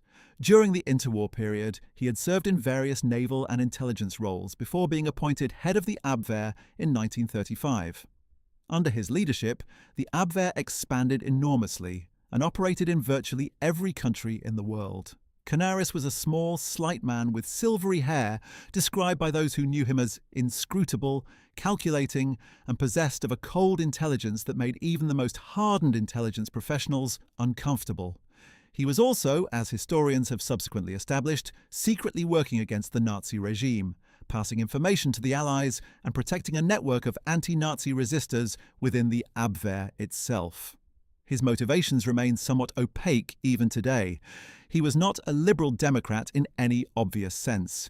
He seems to have been driven primarily by the conviction that Hitler was leading Germany to catastrophe, and by a kind of professional loyalty to Germany that was entirely distinct from any loyalty to Nazism. His eventual fate was terrible. He was arrested after the July 1944 assassination attempt on Hitler, imprisoned, tortured, and executed at Flossenbürg concentration camp in April 1945, just weeks before the end of the war. In December 1941, Canaris was still in his position and still trying to provide accurate intelligence assessments to the German leadership. Whether any of those assessments reached Hitler in a form that might have influenced his decision about the American declaration of war is unclear, but given the general pattern of how intelligence was processed in the Nazi state, it seems unlikely that they made any difference. The story of German intelligence failures before December 1941 leads naturally to a broader question that historians have wrestled with ever since the war ended. Was there anyone in Hitler's inner circle who could have stopped him? Who had both the knowledge of what declaring war on America would mean and the political standing or personal influence to change Hitler's mind? The honest answer is almost certainly no, and understanding why helps explain not just the decision of December 11th, but the entire trajectory of the Nazi regime's self-destruction. By late 1941, the process by which Hitler had progressively isolated himself from independent professional advice and surrounded himself with yes-men who told him what he wanted to hear was essentially complete. The brave voices who had tried to offer honest counsel in earlier years had been dismissed, marginalized, or learned the hard way to keep their reservations to themselves. The institutional structures that might have forced a more rigorous evaluation of strategic decisions, an independent general staff with real authority, a cabinet that could genuinely debate policy, a foreign ministry that could override the personal whims of its minister, had all been systematically hollowed out or subordinated to Hitler's personal authority. Consider the case of General Ludwig Beck, who had been chief of the German General Staff from 1935 to 1938. Beck was one of the most intellectually serious and strategically capable officers in the German military, a man who had done more than almost anyone to modernize the German army's operational and strategic thinking in the years after the First World War. By 1937, Beck had become deeply alarmed by Hitler's plans for aggressive war against Czechoslovakia and Austria, which he believed would provoke a general European war that Germany could not win. He wrote a series of increasingly urgent memoranda to the Wehrmacht High Command, warning of the catastrophic risks of Hitler's policies. His memoranda were thorough, well-argued, and completely ignored. In August 1938, having failed to convince his superiors or to organize any collective resistance among the senior military leadership, Beck resigned his position in protest, the only senior German officer to do so during the entire Nazi period. His resignation was accepted without ceremony, and Hitler replaced him with the more compliant Franz Halder, who would prove to be, at best, a selective and ultimately ineffectual obstacle to Hitler's worst strategic impulses. Beck's resignation had a profound and dispiriting effect on those military officers who shared his concerns. It demonstrated that resignation was possible but accomplished nothing, while remaining in post at least gave an officer some ability to influence, however marginally, the decisions being made. The lesson most German officers drew from Beck's example was that they could not change the system by leaving it, and that resistance from within was futile without the willingness to take far more drastic action. A small number of officers eventually did take that more drastic action, culminating in the July 20, 1944 bomb plot against Hitler. But in December 1941, the resistance movement within the German military and government was still in its early stages, its members cautious and uncertain, capable of private dissent, but not of effective action. So there was no Beck available to write a compelling memorandum against the declaration of war on America. There was no institutional mechanism by which such a memorandum, even if written, could have reached Hitler in a form he was obligated to take seriously. And even if it had, there is every reason to believe that Hitler would have dismissed it as he dismissed all the advice that contradicted his predetermined conclusions. Franz Halder, the Army Chief of Staff who had replaced Beck, is worth examining in more detail in this context, because his role in the events of late 1941 illustrates perfectly the impossible position in which professional military officers found themselves. Halder was born in Würzburg in June 1884, the son and grandson of Bavarian military officers. He had served as a staff officer of considerable distinction in the First World War and had risen through the interwar army to become one of Germany's most respected military planners. He had privately been involved in early plans for a coup against Hitler in 1938, believing that the risk of war with Britain and France over Czechoslovakia was unacceptably high. When war came and the German military achieved its astonishing string of early victories, Halder found himself in the morally ambiguous position of having his professional expertise validated by the success of campaigns he had thought militarily reckless. The victories of 1939 and 1940 had made it far harder to argue against Hitler's strategic instincts, because however unsound those instincts might be from a professional military standpoint, they had produced extraordinary results. By late 1941, however, Halder was again deeply worried. His diary from the autumn of 1941 is a remarkable document, full of increasingly urgent entries about the deteriorating military situation on the Eastern Front, the exhaustion of German forces, the limitations of supply, and the growing strength of Soviet resistance. He had private doubts about the wisdom of the Moscow offensive, doubts about whether the German army had the resources to finish the job, and then, into this already deeply stressed situation, came Pearl Harbor and Hitler's response to it. Halder's diary entry for December 11, 1941, the day of Hitler's Reichstag speech, is brief and without obvious emotion. Declaration of war on the United States. Führer speech in the Reichstag. This laconic notation in a diary that is otherwise filled with detailed operational discussions and occasionally quite candid assessments of the strategic situation suggests a man who had decided that certain subjects were too dangerous to commit even to a private diary. What Halder actually thought about the declaration of war on America can be inferred from his post-war testimony at Nuremberg and from the broader pattern of his diary entries in the months that followed. He understood that it was a strategic catastrophe. He believed Germany was now committed to a war on multiple fronts against opponents whose combined industrial and manpower resources dwarfed anything Germany could bring to bear in the long run. He saw no realistic path to total victory and understood that Germany needed, at the very minimum, to knock one of its major opponents out of the war quickly and conclusively if there was to be any hope. But he said none of this publicly, and he raised no formal objection to the declaration of war. He was relieved from his position in September 1942 after repeated clashes with Hitler over strategy on the Eastern Front, survived the war in a concentration camp as a prisoner of the SS, and gave extensive testimony at Nuremberg about the criminal orders he had been required to implement during his tenure as Army Chief of Staff. His subsequent reputation in West Germany as a defender of professional military values against Nazi interference was somewhat overdrawn, given the extent to which he had implemented criminal orders and accommodated himself to the Nazi system.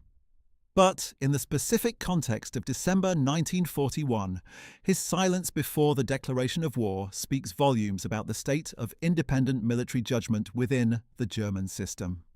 Now let us turn to one of the most important but least celebrated figures in the story of why Hitler declared war on America: the role of the Japanese government's diplomacy in the days between Pearl Harbor and the Reichstag speech, and specifically the question of what the Japanese had promised Germany in exchange for Germany's declaration of war. This is a dimension of the story that is often overlooked in accounts that focus on the German side of the decision, but it is crucial to understanding what Hitler thought he was getting out of the bargain. The relationship between Germany and Japan was, throughout the war, one of the most peculiar alliances in the history of modern warfare. The two countries were literally on opposite sides of the planet. They had no direct land connection, making coordination of military operations essentially impossible. Their strategic objectives overlapped in some areas, namely in their common desire to destroy British imperial power, but diverged sharply in others. Japan had no interest in fighting the Soviet Union, despite German urgings. Germany had no capacity to help Japan in the Pacific War in any direct military sense. Japanese ambassador Hiroshi Oshima, who was based in Berlin and who served as the primary channel of communication between the two governments, was by all accounts an exceptionally capable diplomat who had cultivated close relationships with senior figures in the Nazi leadership, particularly Ribbentrop, with whom he shared a certain kind of earnest, ideologically committed view of the world struggle in which their countries were engaged. Oshima was a military man by training, a general who had served in the Japanese army before transitioning to diplomatic work, and he brought a soldier's directness to his work as an ambassador. He was also, without knowing it, one of the most important intelligence assets the Allies possessed during the war. The cipher machine that the Japanese embassy used for its secret communications had been cracked by American codebreakers, and throughout the war, the messages that Oshima sent between Berlin and Tokyo were routinely read by American intelligence, providing a running commentary on the state of German military planning and diplomatic thinking that proved invaluable. In the days after Pearl Harbor, Oshima was working frantically to secure Germany's declaration of war, communicating with Tokyo and with Ribbentrop simultaneously, trying to finalize the new agreement that would bind all three Axis powers together in the fight against the United States and Britain. His communications from this period, subsequently read by Allied intelligence, provide an extraordinarily detailed picture of the negotiations taking place in Berlin in those critical days. What did Japan offer Germany in exchange for the declaration of war? The explicit diplomatic promises were vague. Japan pledged to continue fighting the war and not to make a separate peace. There were informal discussions about the possibility of Japan eventually attacking the Soviet Union from the east, which was what Germany most needed and most wanted. Ribbentrop pressed Oshima repeatedly on this point, seeking some commitment that Japan would eventually join the war against the Soviet Union. Oshima was sympathetic, but could not offer binding promises on a subject that was, in Japan, the source of profound disagreement between different factions in the government and military. The Japanese Navy was focused on the Pacific and had no interest in fighting Russia. Some elements of the Japanese army still nursed ambitions towards Siberia, remembering the disastrous battles with Soviet forces at Khalkhin Gol in 1939, where Zhukov had demolished the Japanese Sixth Army in a decisive combined arms operation that gave the Japanese military profound respect for Soviet fighting power. In the end, no firm Japanese commitment to attack the Soviet Union was obtained. Hitler proceeded with his declaration of war on America without one. This was a fundamental strategic failure, because the Japanese attack on the Soviet Union that never came was probably the only thing that could have justified, in strictly military terms, Hitler's decision to bring America fully into the war. The broader question of what Germany and Japan actually shared in strategic terms throughout the war, as opposed to what they merely claimed to share, is one of the great ironies of the conflict. The Tripartite Pact had been supposed to create a coherent strategic bloc that could deter American intervention. Instead, it created a situation in which each partner's aggressive actions had the effect of making the other partner's strategic position worse. Japan's attack on Pearl Harbor brought a fully belligerent America into the war. Germany's declaration of war made it politically and practically impossible for America to focus exclusively on Japan and leave Europe to a negotiated settlement. Italy's successive military disasters in North Africa and Greece created strategic crises that drained German resources and forced Hitler to commit forces to theatres where he had not planned to fight. The Axis was, as Churchill recognised early on, not a real strategic alliance at all, but three largely separate wars being fought by three countries who happened to share enemies and who had signed a paper that committed them to mutual support. The paper proved worth very little in practice, but the political dynamics it created proved lethal to all three. Let us now look carefully at the strategic situation Germany faced in the weeks and months following December 11th, 1941, because understanding the immediate consequences of the declaration of war helps clarify both its magnitude as a blunder and the degree to which some of its negative effects were felt almost immediately. The first and most immediate military consequence was the unleashing of the German submarine campaign in American waters. Operation Drumbeat, as we have noted, achieved devastating early results. In January 1942 alone, U-boats sank 23 Allied ships in American coastal waters.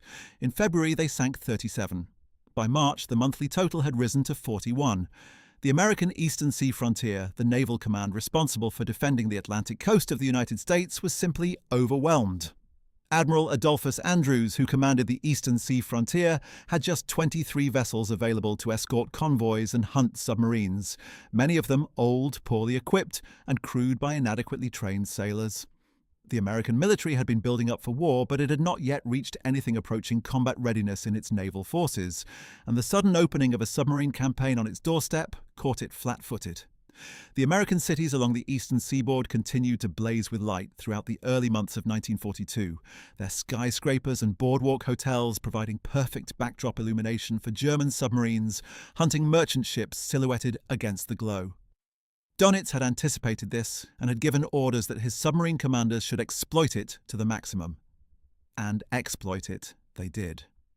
From the Florida coast to Cape Hatteras to the waters off New Jersey and New York, German submarines prowled with something close to impunity, sinking tankers, cargo ships, and passenger vessels with grim efficiency.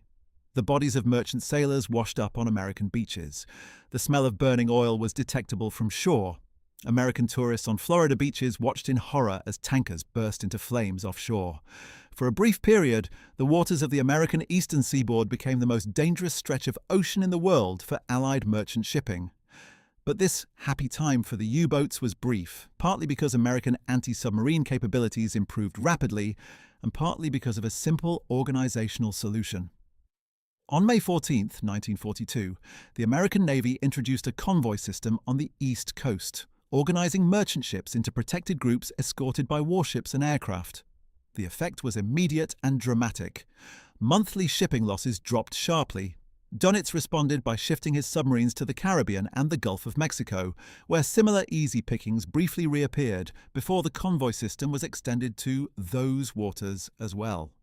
By the autumn of 1942, the eastern seaboard and Caribbean had become substantially more dangerous for German submarines than for Allied shipping. The brief tactical advantage that the declaration of war had provided to Dönitz was fading rapidly. and the longer-term disadvantages were beginning to make themselves felt. One of the most significant longer-term disadvantages was the enormous expansion of American naval and merchant shipbuilding that the formal state of war triggered. Even before December 1941, Roosevelt had begun mobilizing American shipbuilding capacity under the Maritime Commission, headed by the brilliant and ruthless administrator Emory Scott Land, known universally as Jerry Land. But the formal declaration of war allowed Roosevelt to exercise emergency powers that dramatically accelerated the process. The Liberty Ship program, which had been producing roughly one standard cargo vessel per month before Pearl Harbor, was expanded massively. New shipyards were constructed on both coasts in record time. The Kaiser shipyards in Richmond, California and Portland, Oregon, which had pioneered the prefabrication techniques that allowed ships to be assembled from pre-built sections in a fraction of the time previously required, became symbols of American productive genius. In 1942, American shipyards produced 746 merchant vessels, totaling 5.4 million gross tons. In 1943, they produced 2,247 vessels, totaling 13 million gross tons. By 1944, American shipyards were launching more new tonnage every week than German submarines were sinking in a month. The Battle of the Atlantic, which had seemed in early 1942 to be going Germany's way, was being won not by better tactics or technology on the Allied side, but by the sheer industrial might of a mobilized America, producing ships faster than they could be sunk.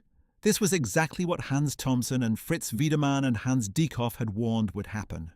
This was exactly what the rational analysis of American industrial capacity should have predicted. And it was exactly what Hitler had refused to believe when those predictions were made.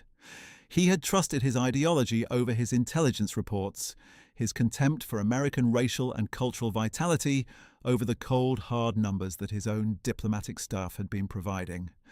The result was catastrophic. And the catastrophe was compounding itself with every passing month, because every ship that American workers launched, every tank that rolled off an American assembly line, every aircraft that took off from an American airfield was a new increment of power that would eventually reach the European battlefield and be directed against Germany. Meanwhile, on the Eastern Front, the strategic situation was evolving in ways that would have profound consequences for the outcome of the war. The Soviet winter counter-offensive of December 1941 and January 1942 had pushed German forces back significantly in some sectors, but had not achieved the decisive breakthrough that Zhukov and Stalin had hoped for. By February 1942, the Soviet offensive was losing momentum, and the front stabilized approximately where it had been when the German advance was halted in early December. The German army had survived the winter crisis, although at considerable cost. Hitler's no-retreat orders had caused enormous suffering among German soldiers who were forced to hold exposed positions in Arctic temperatures without adequate winter clothing or equipment. But they had also prevented the kind of catastrophic retreat and collapse that Hitler feared, the collapse that had overtaken Napoleon's army in precisely these same territories in 1812. The Wehrmacht had endured its first Russian winter, battered and weakened but still coherent as a fighting force. Hitler drew entirely the wrong lessons from this survival. Instead of recognizing that the army had survived despite the no-retreat order, in many cases because of local commanders' courageous decisions to disregard it when absolutely necessary, he concluded that the no-retreat policy had been vindicated and should be applied more broadly. This conviction would lead to catastrophic decisions later in the war, most notably the refusal to allow any withdrawal from Stalingrad in the autumn and winter of 1942 to 1943, with consequences that will be forever associated with one of history's most terrible battles. But in the spring of 1942, Hitler was still capable of planning an offensive strategy, and he threw himself into the planning for what would become the summer campaign with all his characteristic energy and determination. Operation Blue, as the 1942 summer offensive was called, was aimed at the oil fields of the Caucasus and the industrial city of Stalingrad on the Volga. If Germany could seize the Caucasian oil fields, Hitler believed, two things would follow. Germany would gain access to the oil it desperately needed to fuel its war machine, and the Soviet Union would be deprived of a substantial portion of its own oil supply, potentially crippling its military operations. Stalingrad was targeted partly for its industrial importance, but also because its name, the City of Stalin, gave it enormous psychological significance. The planning for Operation Blue was conducted against the backdrop of a strategic situation that had been fundamentally transformed by the declarations of war in December 1941.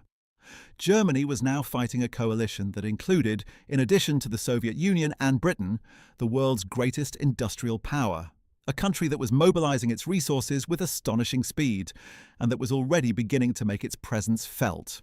Not yet with armies on European battlefields, but with the Lend-Lease supplies that were flowing in increasing volume to both Britain and the Soviet Union. In 1942, the United States delivered to the Soviet Union under Lend-Lease, among many other items, 3,000 aircraft, 4,000 tanks, and more than 1 million tons of food.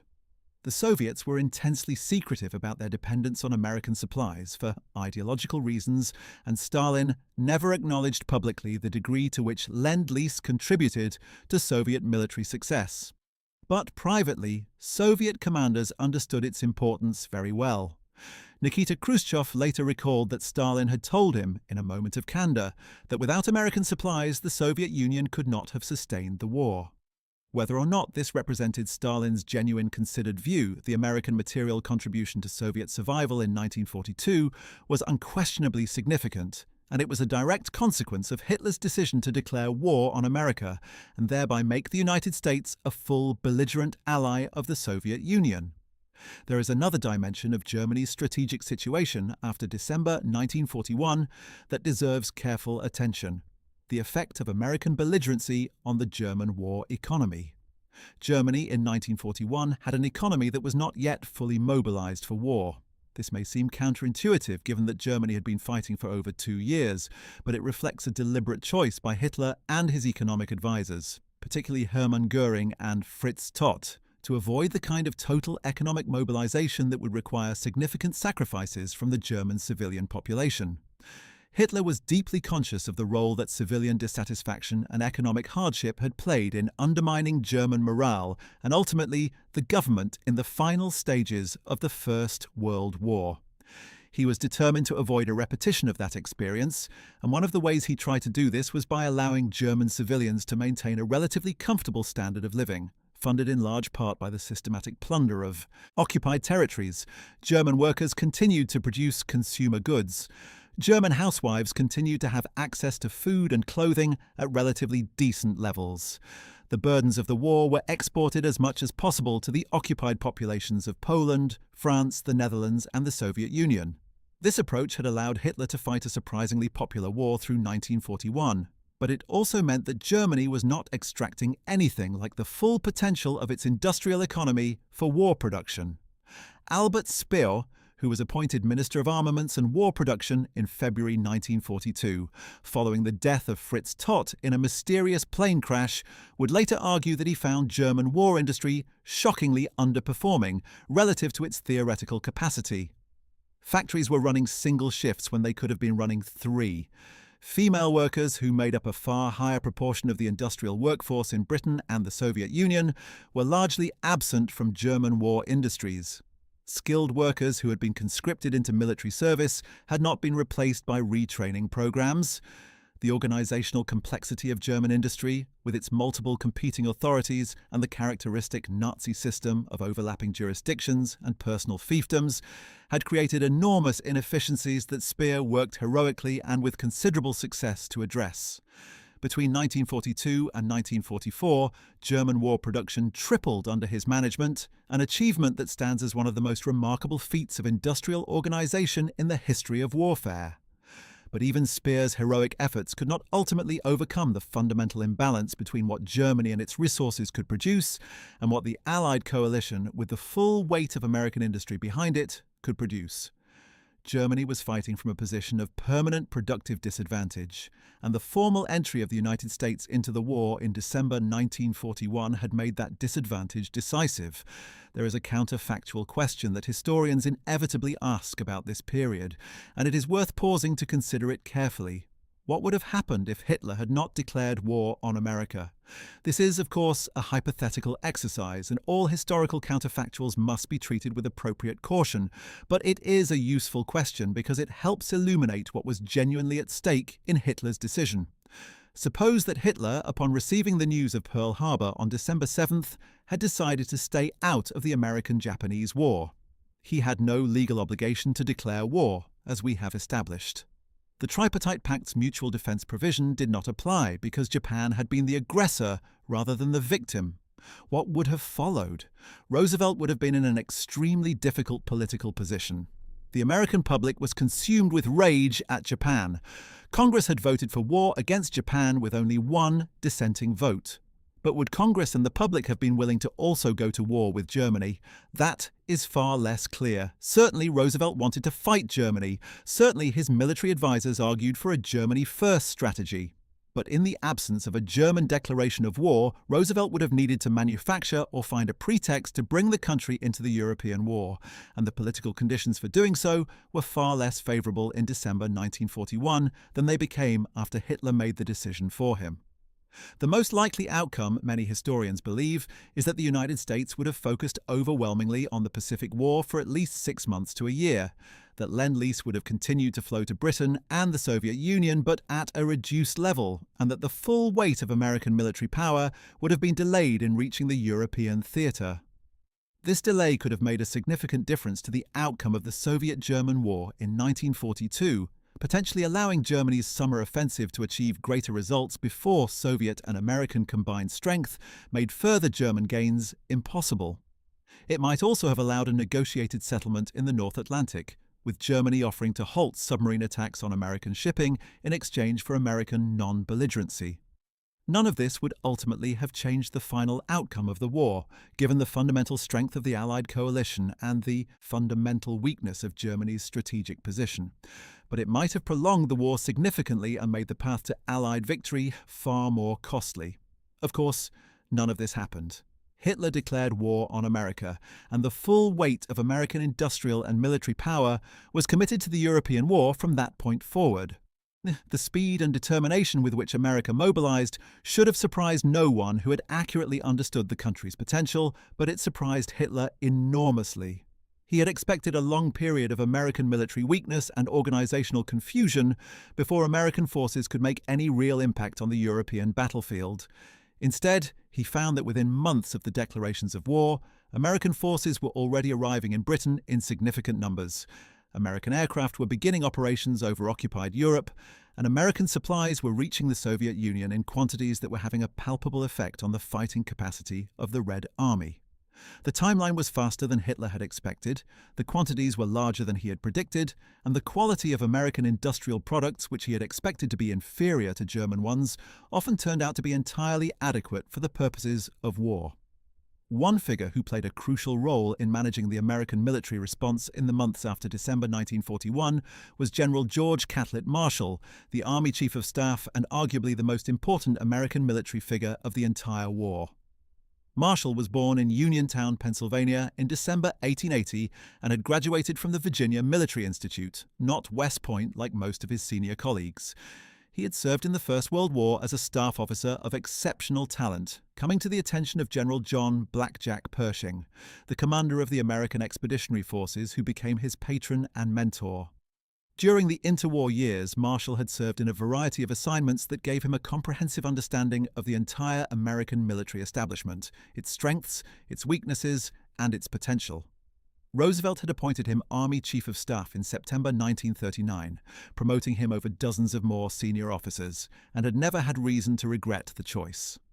Marshall was a man of extraordinary discipline, organizational genius, and strategic clarity. Someone who could see the big picture with unusual vividness and who had the personal authority and management skill to translate strategic vision into operational reality on a scale that was previously unprecedented in American military history. Marshall's immediate challenge after December 1941 was to transform the Army, which numbered about 1.5 million men at the end of 1941, but was equipped only to a fraction of war standards and trained to an even lower level, into an organization capable of fighting and winning a two-ocean, multi-continent war against the most militarily experienced and technically advanced enemies in the world. He set about this task with a methodical energy that impressed everyone who worked with him. He reorganized the Army command structure, creating the large field armies and army groups that would be needed for continental-scale operations. He supervised the vast expansion of training programs. He managed the complex negotiations with British counterparts over strategy, operational priorities, and the allocation of shipping. And he identified and promoted the commanders who would ultimately lead American forces to victory, including Dwight Eisenhower, who would become Supreme Allied Commander in Europe, and Omar Bradley, who would command the American Army Group in the decisive campaign of 1944 and 1945. Without Marshall, the American war effort would have been far less organized, far less effective, and far slower to reach its full potential. He was, in a very real sense, the organizational architect of Germany's defeat, and he owed his opportunity to do this work in part to Adolf Hitler's decision to make the United States a formal enemy. The relationship between the American mobilization and the specific timing and conduct of the campaigns against Germany is a subject of enormous complexity. But a few key milestones deserve mention because they illustrate so vividly the pace at which American power was being brought to bear against the enemy that Hitler had so casually added to his list. In November 1942, less than a year after the declarations of war, American forces landed in North Africa alongside their British allies in Operation Torch, the largest amphibious operation in history to that point. In July 1943, they landed in Sicily. In September 1943, they crossed to mainland Italy. And on June 6, 1944, in the greatest military operation in human history, American, British, Canadian, and other Allied forces landed on the beaches of Normandy in Operation Overlord, opening the second front in Western Europe that Hitler had feared and that his declaration of war had made inevitable. At every stage of this progression, the American contribution in men, equipment, logistics, and air power was indispensable. Britain alone could not have mounted these operations. The Soviet Union alone, fighting its titanic struggle in the East, could not have defeated Germany without the Second Front. It took the combined weight of all three major Allied powers, and the industrial superpower that had been activated by Hitler's December 11th speech was the enabling factor that made the whole Allied enterprise possible.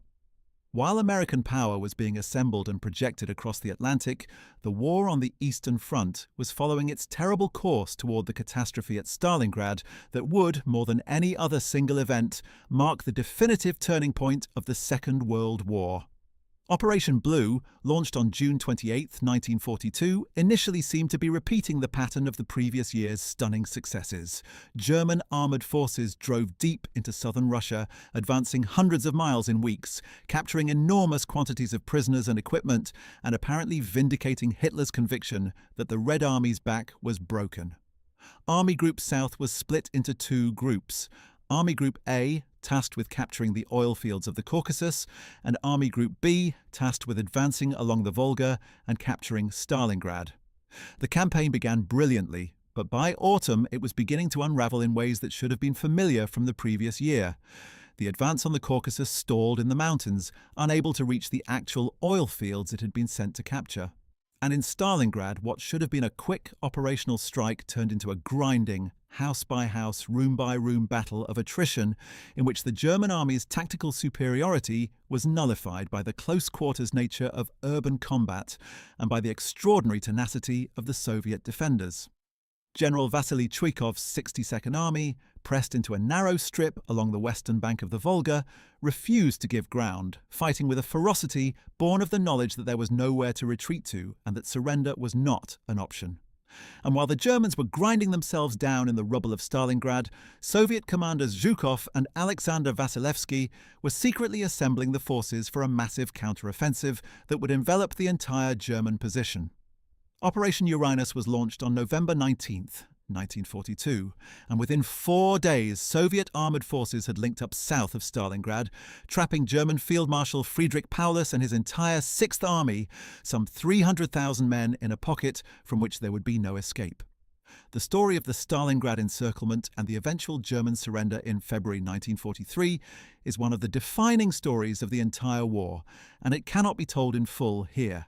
But it is directly relevant to our subject because the decisions that led to Stalingrad, and specifically Hitler's catastrophic refusal to allow any retreat from the encirclement, were informed in part by the strategic logic that had produced the declaration of war on America.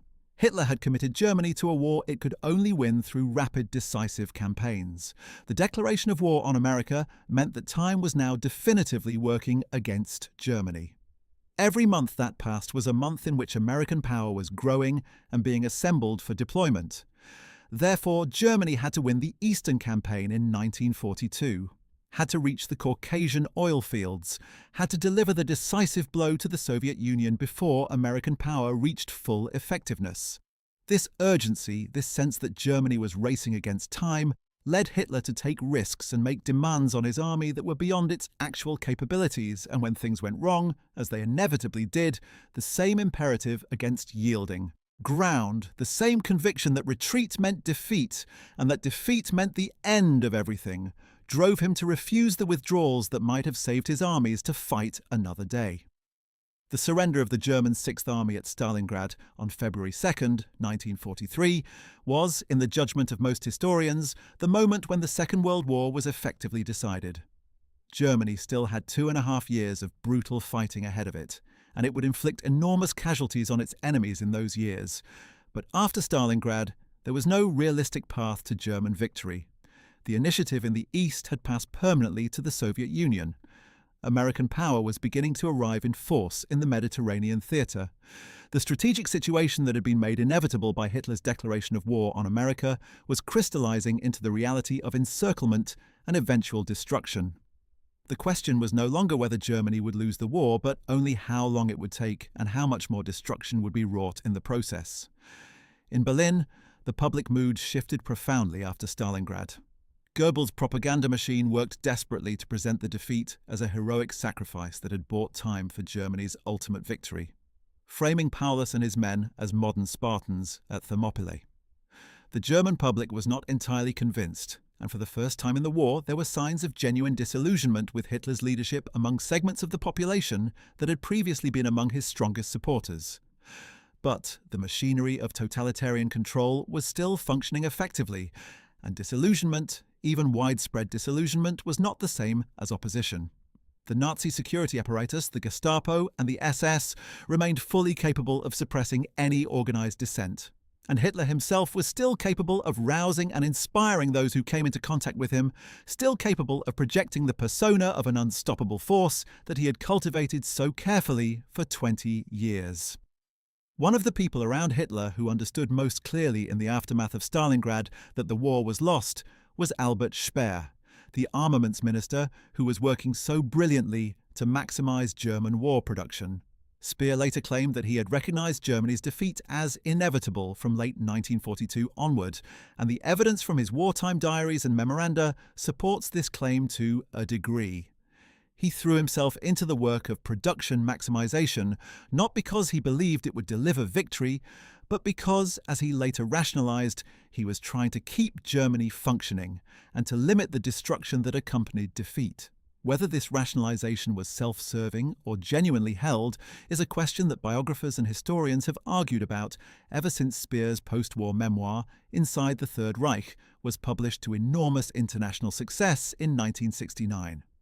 What is not in doubt is that Speer, like so many others in Hitler's inner circle, continued to serve a regime he knew to be doomed, a regime that was pursuing the systematic murder of the Jewish people and other victims with industrial efficiency, and that he made no serious effort to stop it. His post-war reputation as the good Nazi who served the regime technically but opposed its crimes was substantially constructed after the fact, and the recent historical scholarship has been considerably less sympathetic to Speer than the immediate post-war accounts. But Speer's role in the story of why Hitler declared war on America and what the consequences were is not primarily about his personal moral choices. It is about what his experience illustrates regarding the German economic situation after December 1941. Speer was a brilliant man who genuinely understood the industrial dimensions of the war, and his recognition that Germany could not win against the combined industrial power of America, Britain, and the Soviet Union came early, came clearly, and was correctly reasoned. He understood that the fundamental problem was not one of management efficiency or organizational optimization, though those things mattered at the margins. The fundamental problem was that Germany, a country of roughly 80 million people with a significant but ultimately limited industrial base, was trying to outproduce a coalition that included the United States, with 130 million people, and the world's most advanced and productive industrial economy, the British Empire, and the Soviet Union with its enormous, if partially devastated, industrial base and virtually unlimited manpower. The arithmetic of productive capacity made the outcome of the war in the long run essentially determinate. Hitler had voluntarily made that arithmetic worse by bringing America fully into the conflict. Speer understood this. Germany's defeat was the result. Let us now turn our attention to the figures in the Allied camp whose assessments of Hitler's declaration of war were most prescient and whose subsequent actions most directly exploited the strategic opportunity that Hitler had handed them. We have already mentioned Churchill and Roosevelt, but there were others who played crucial roles in translating the strategic opportunity created by Hitler's decision into actual military victory, and their stories deserve telling. General Dwight David Eisenhower was, at the time of Pearl Harbor, a relatively obscure brigadier general serving as a staff officer in the United States Army. Born in Denison, Texas, in October 1890, he had graduated from West Point in the class of 1915, which would become famous as the class the stars fell on, because of the extraordinary number of general officers it eventually produced. Eisenhower had never served in combat, having spent the First World War training troops in the United States. Between the wars, he had served in a variety of staff positions, notably as a staff officer under General Douglas MacArthur in the Philippines, and had developed a reputation as an exceptionally able planner and organizer. George Marshall had noticed him in the pre-war years and had kept him in mind for greater responsibility. When Marshall was looking for someone to run the War Plans Division of the Army General Staff in December 1941, he chose Eisenhower, who arrived in Washington just days after Pearl Harbor and threw himself into the planning work with extraordinary energy and skill. Within 6 months, Marshall had appointed him to command American forces in the European theatre. By November 1942, he was commanding the Allied invasion of North Africa. By June 1944, he was Supreme Allied Commander of the greatest military force in history. His rise from obscure brigadier general to supreme commander in less than 3 years was one of the most remarkable military ascents of the century, made possible by the formal American entry into the war that Hitler had chosen to initiate. What Hitler made of Eisenhower is something that is difficult to establish with certainty, since the two men never met and the documentary record of Hitler's views on specific Allied commanders is incomplete. But there is a general pattern in Hitler's approach to Allied leadership that is relevant here. He consistently underestimated Allied commanders, attributing their successes to numerical and material superiority rather than to genuine military skill or strategic insight. When Eisenhower's campaigns in North Africa, Sicily, and Italy were slower or less decisive than they might have been, Hitler interpreted this as evidence of incompetence rather than recognizing the genuine difficulty of the operations being attempted. When Allied campaigns succeeded, he attributed the success to luck or to overwhelming material advantages. He never, as far as the historical record shows, seriously engaged with the possibility that his enemies were led by men of genuine military ability who were making good decisions and executing them well. This inability to accurately assess his opponents was another manifestation of the same ideological blindness that had led him to underestimate American industrial and military potential. He could not credit the enemy with real competence because his ideology required the enemy to be degenerate, corrupt, and ultimately incapable. The Pacific dimension of the war that Hitler had helped bring about is also relevant to our story, because it illustrates so vividly the way in which Hitler's strategic assessment of Japan's contribution to the Axis cause proved completely wrong. Hitler had expected Japan to bog America down in a long, difficult Pacific War that would absorb American resources and attention for years, leaving the European theatre relatively free from American interference. What actually happened was quite different. While Japan did impose significant costs on the United States in the Pacific, the American military proved far more capable of fighting a two-ocean war simultaneously than Hitler had imagined possible.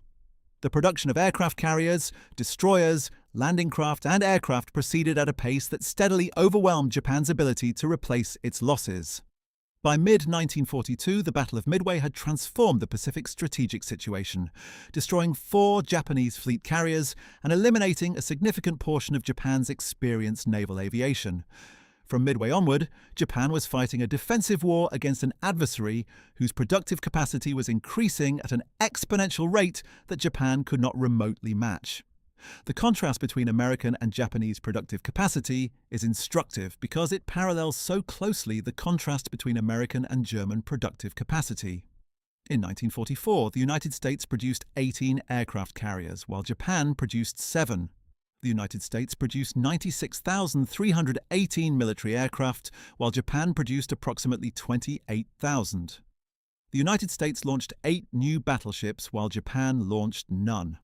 These disparities were not primarily the result of better military technology or superior tactics, though American technology and tactics did improve throughout the war. They were the result of the industrial and organizational mobilization of a society with immense human and material resources that had been fully committed to war by the events of December 1941 and December 11th, 1941. Every ship Japan lost in the Pacific was a ship that could not be replaced quickly. Every American ship that was sunk was replaced by 2 more within months.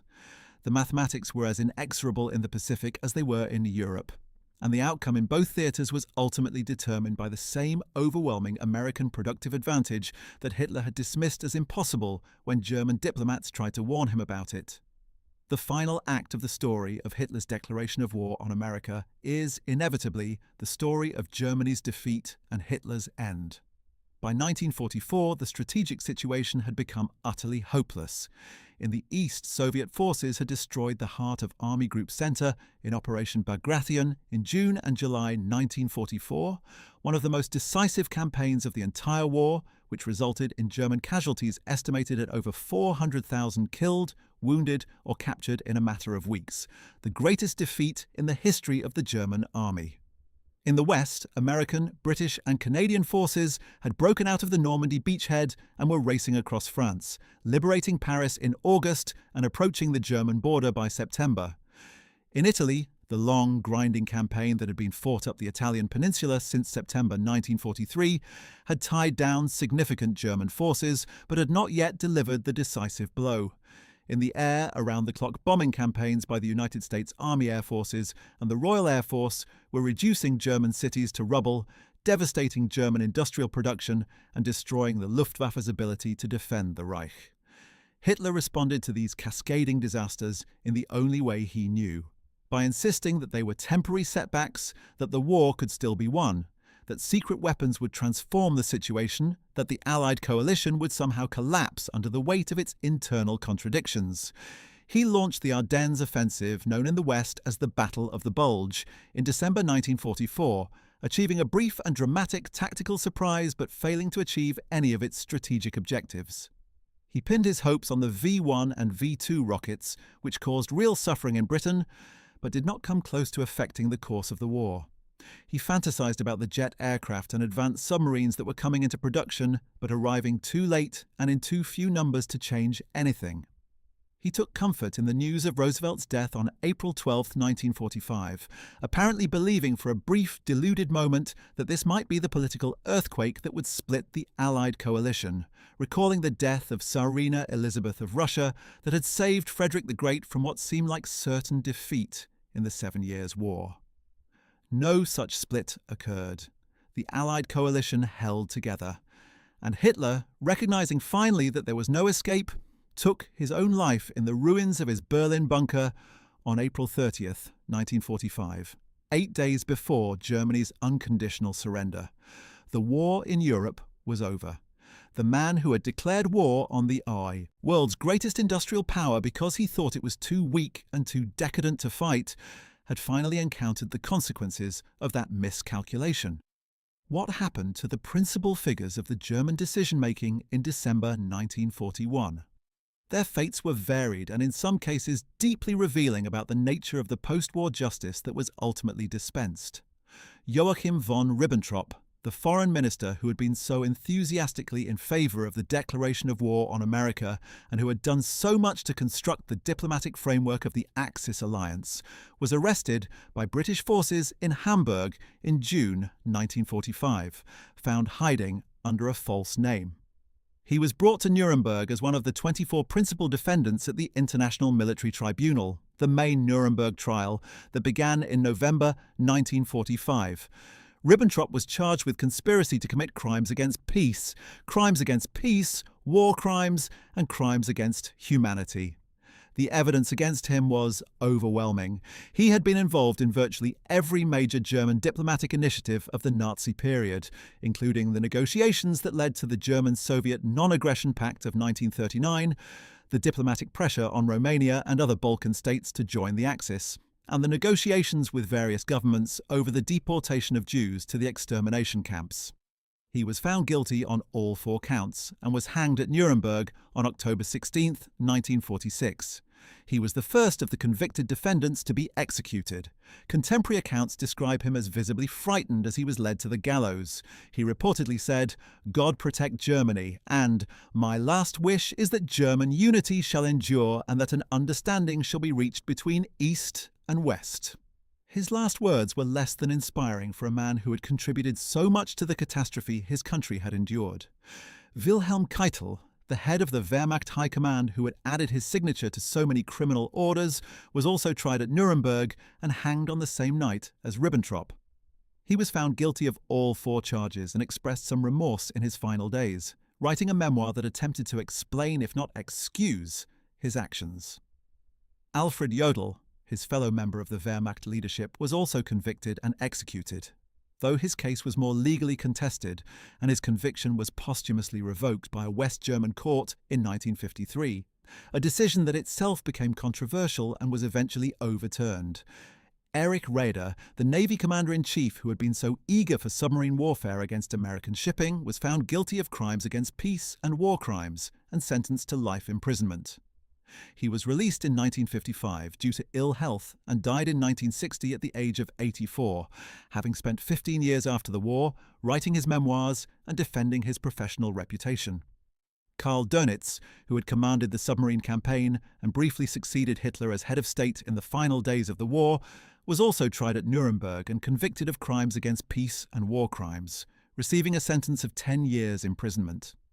His relatively light sentence was partly influenced by the testimony of American Admiral Chester Nimitz, who acknowledged that the United States Navy had itself conducted unrestricted submarine warfare in the Pacific, making it difficult to single out Dönitz for prosecution, specifically for ordering such warfare.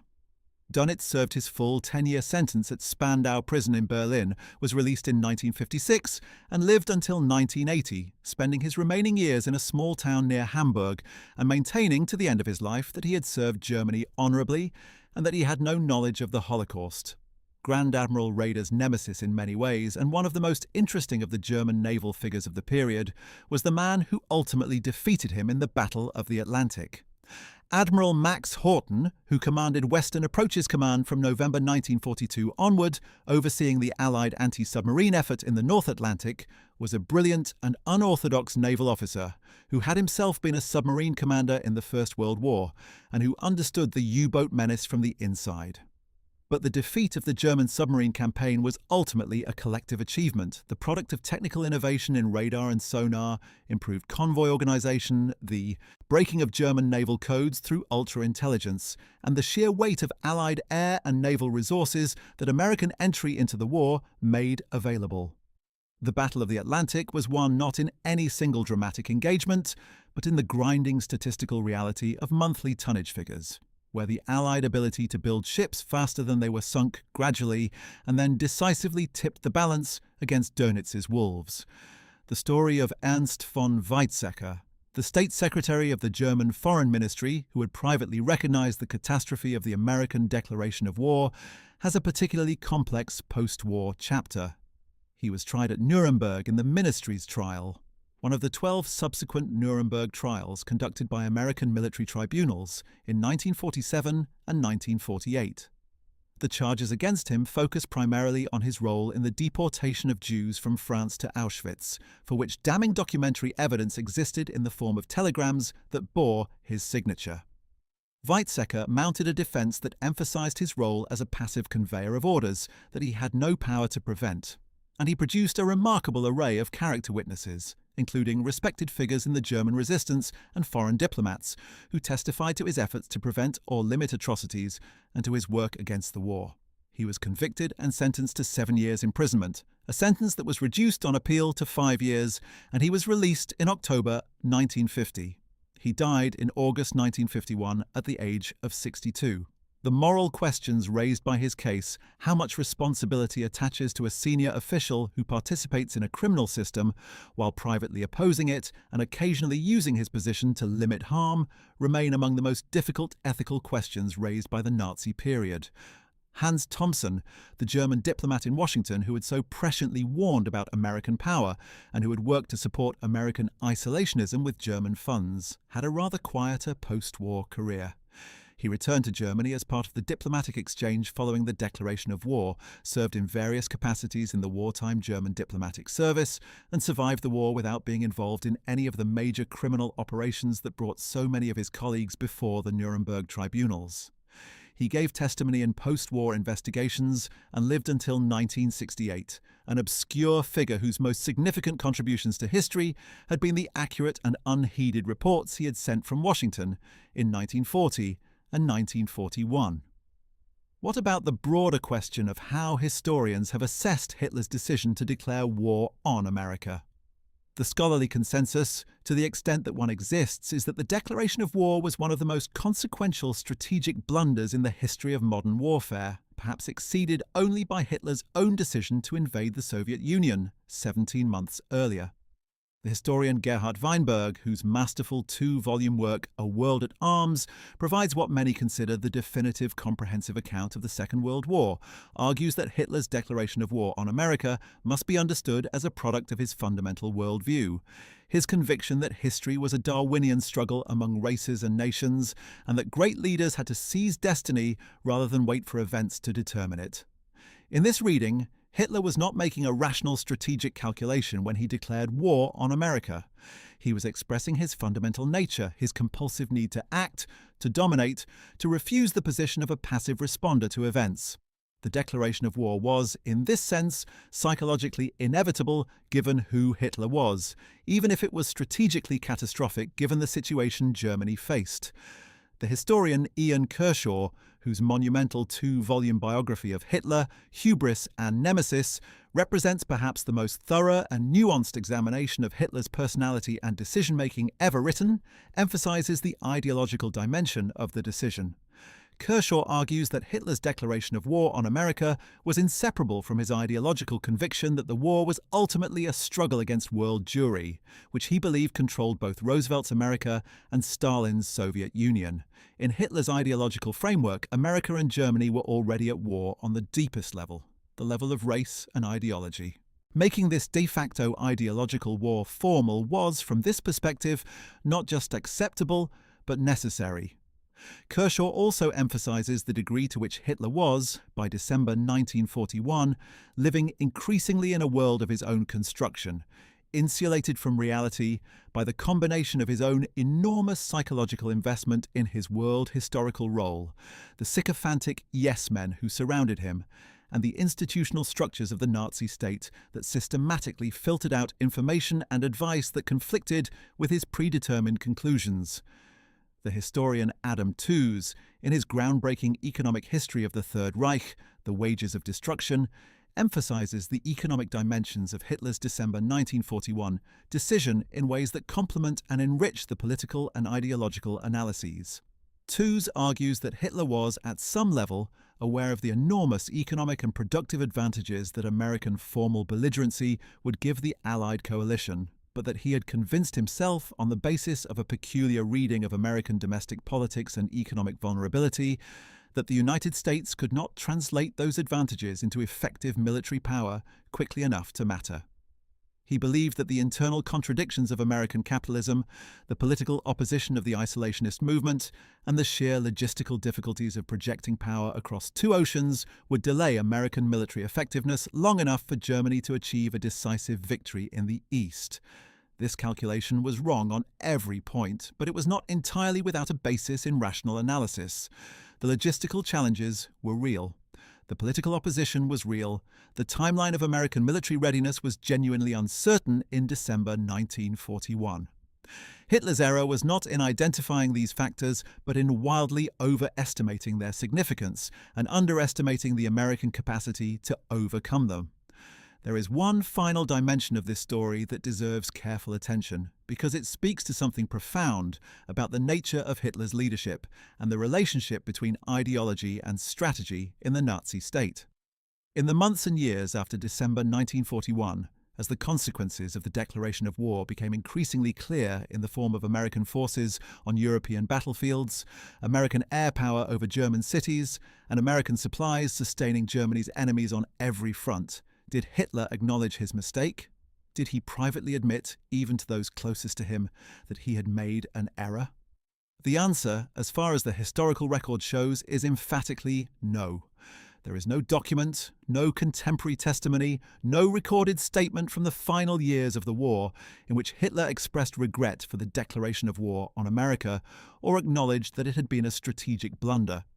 On the contrary, in his table talk conversations recorded by his secretaries and aides throughout the war, and in the various memoranda and speeches of his final years, Hitler continued to insist that America was too weak, too divided, too corrupted to be a genuine threat, and that the fault for Germany's military difficulties lay with the failures of his generals, the betrayal of his allies, and the physical and moral weakness of the German people themselves.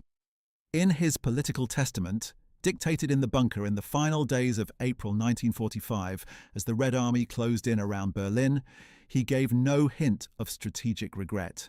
He blamed the Jews for starting the war, he blamed the German army for losing it, and he congratulated himself on having preserved the racial purity of the German nation. This was a man so completely enclosed in his own ideological reality that no amount of contrary evidence could penetrate it. And it was this man living in this hermetically sealed ideological world who on December 11th, 1941, had made the decision that determined the outcome of the Second World War. The legacy of that decision reaches far beyond the war itself and the fate of those directly involved in it. Hitler's declaration of war on America established the pattern of American global engagement that would define the second half of the 20th century. The United States, having been brought into a global war by the combined shocks of Pearl Harbor and Hitler's declaration, would never again retreat into the kind of isolationism that had characterized its foreign policy in the 1930s.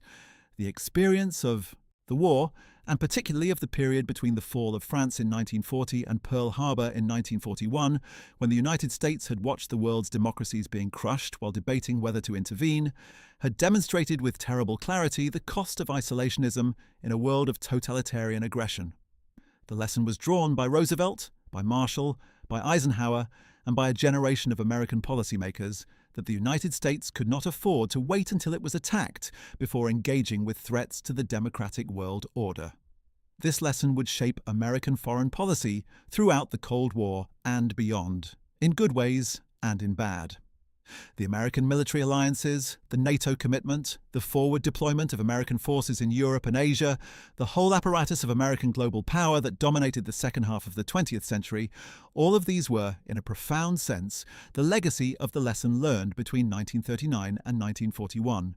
The lesson that isolation is not security, and that the fate of democracy elsewhere in the world is not irrelevant to the fate of democracy in America.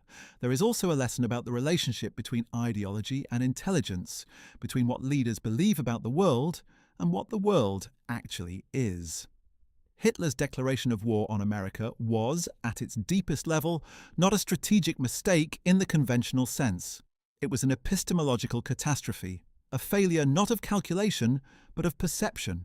Hitler did not make the wrong calculation about American power. He never actually made the calculation at all because his ideology had predetermined the answer. He knew before any calculation that America was racially degenerate, Jewish-controlled, and fundamentally weak.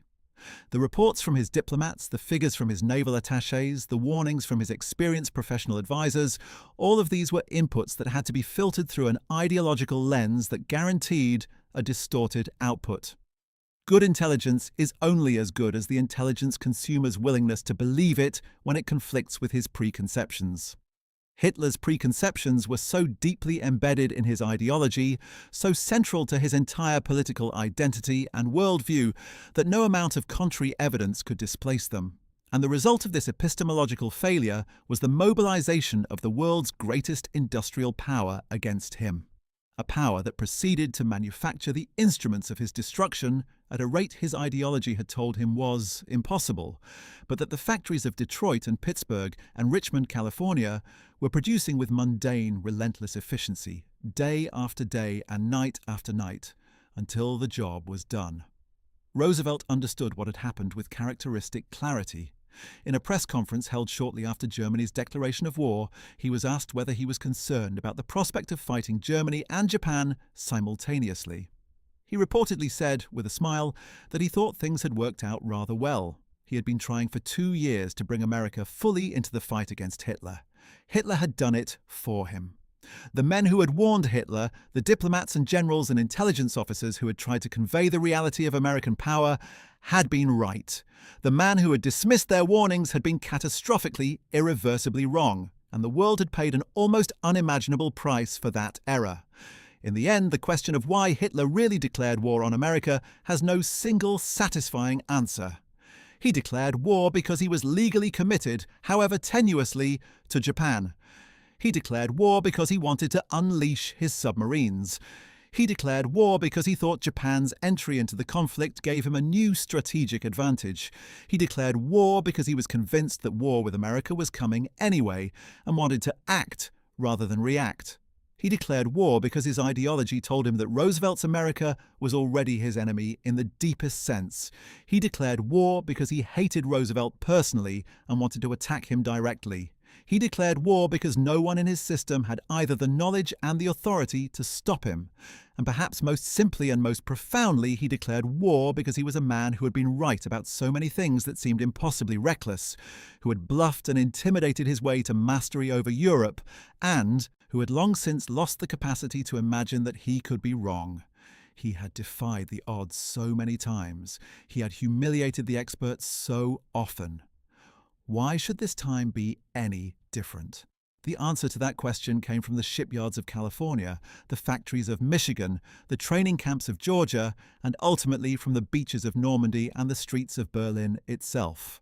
Well, that's it. Thanks for watching.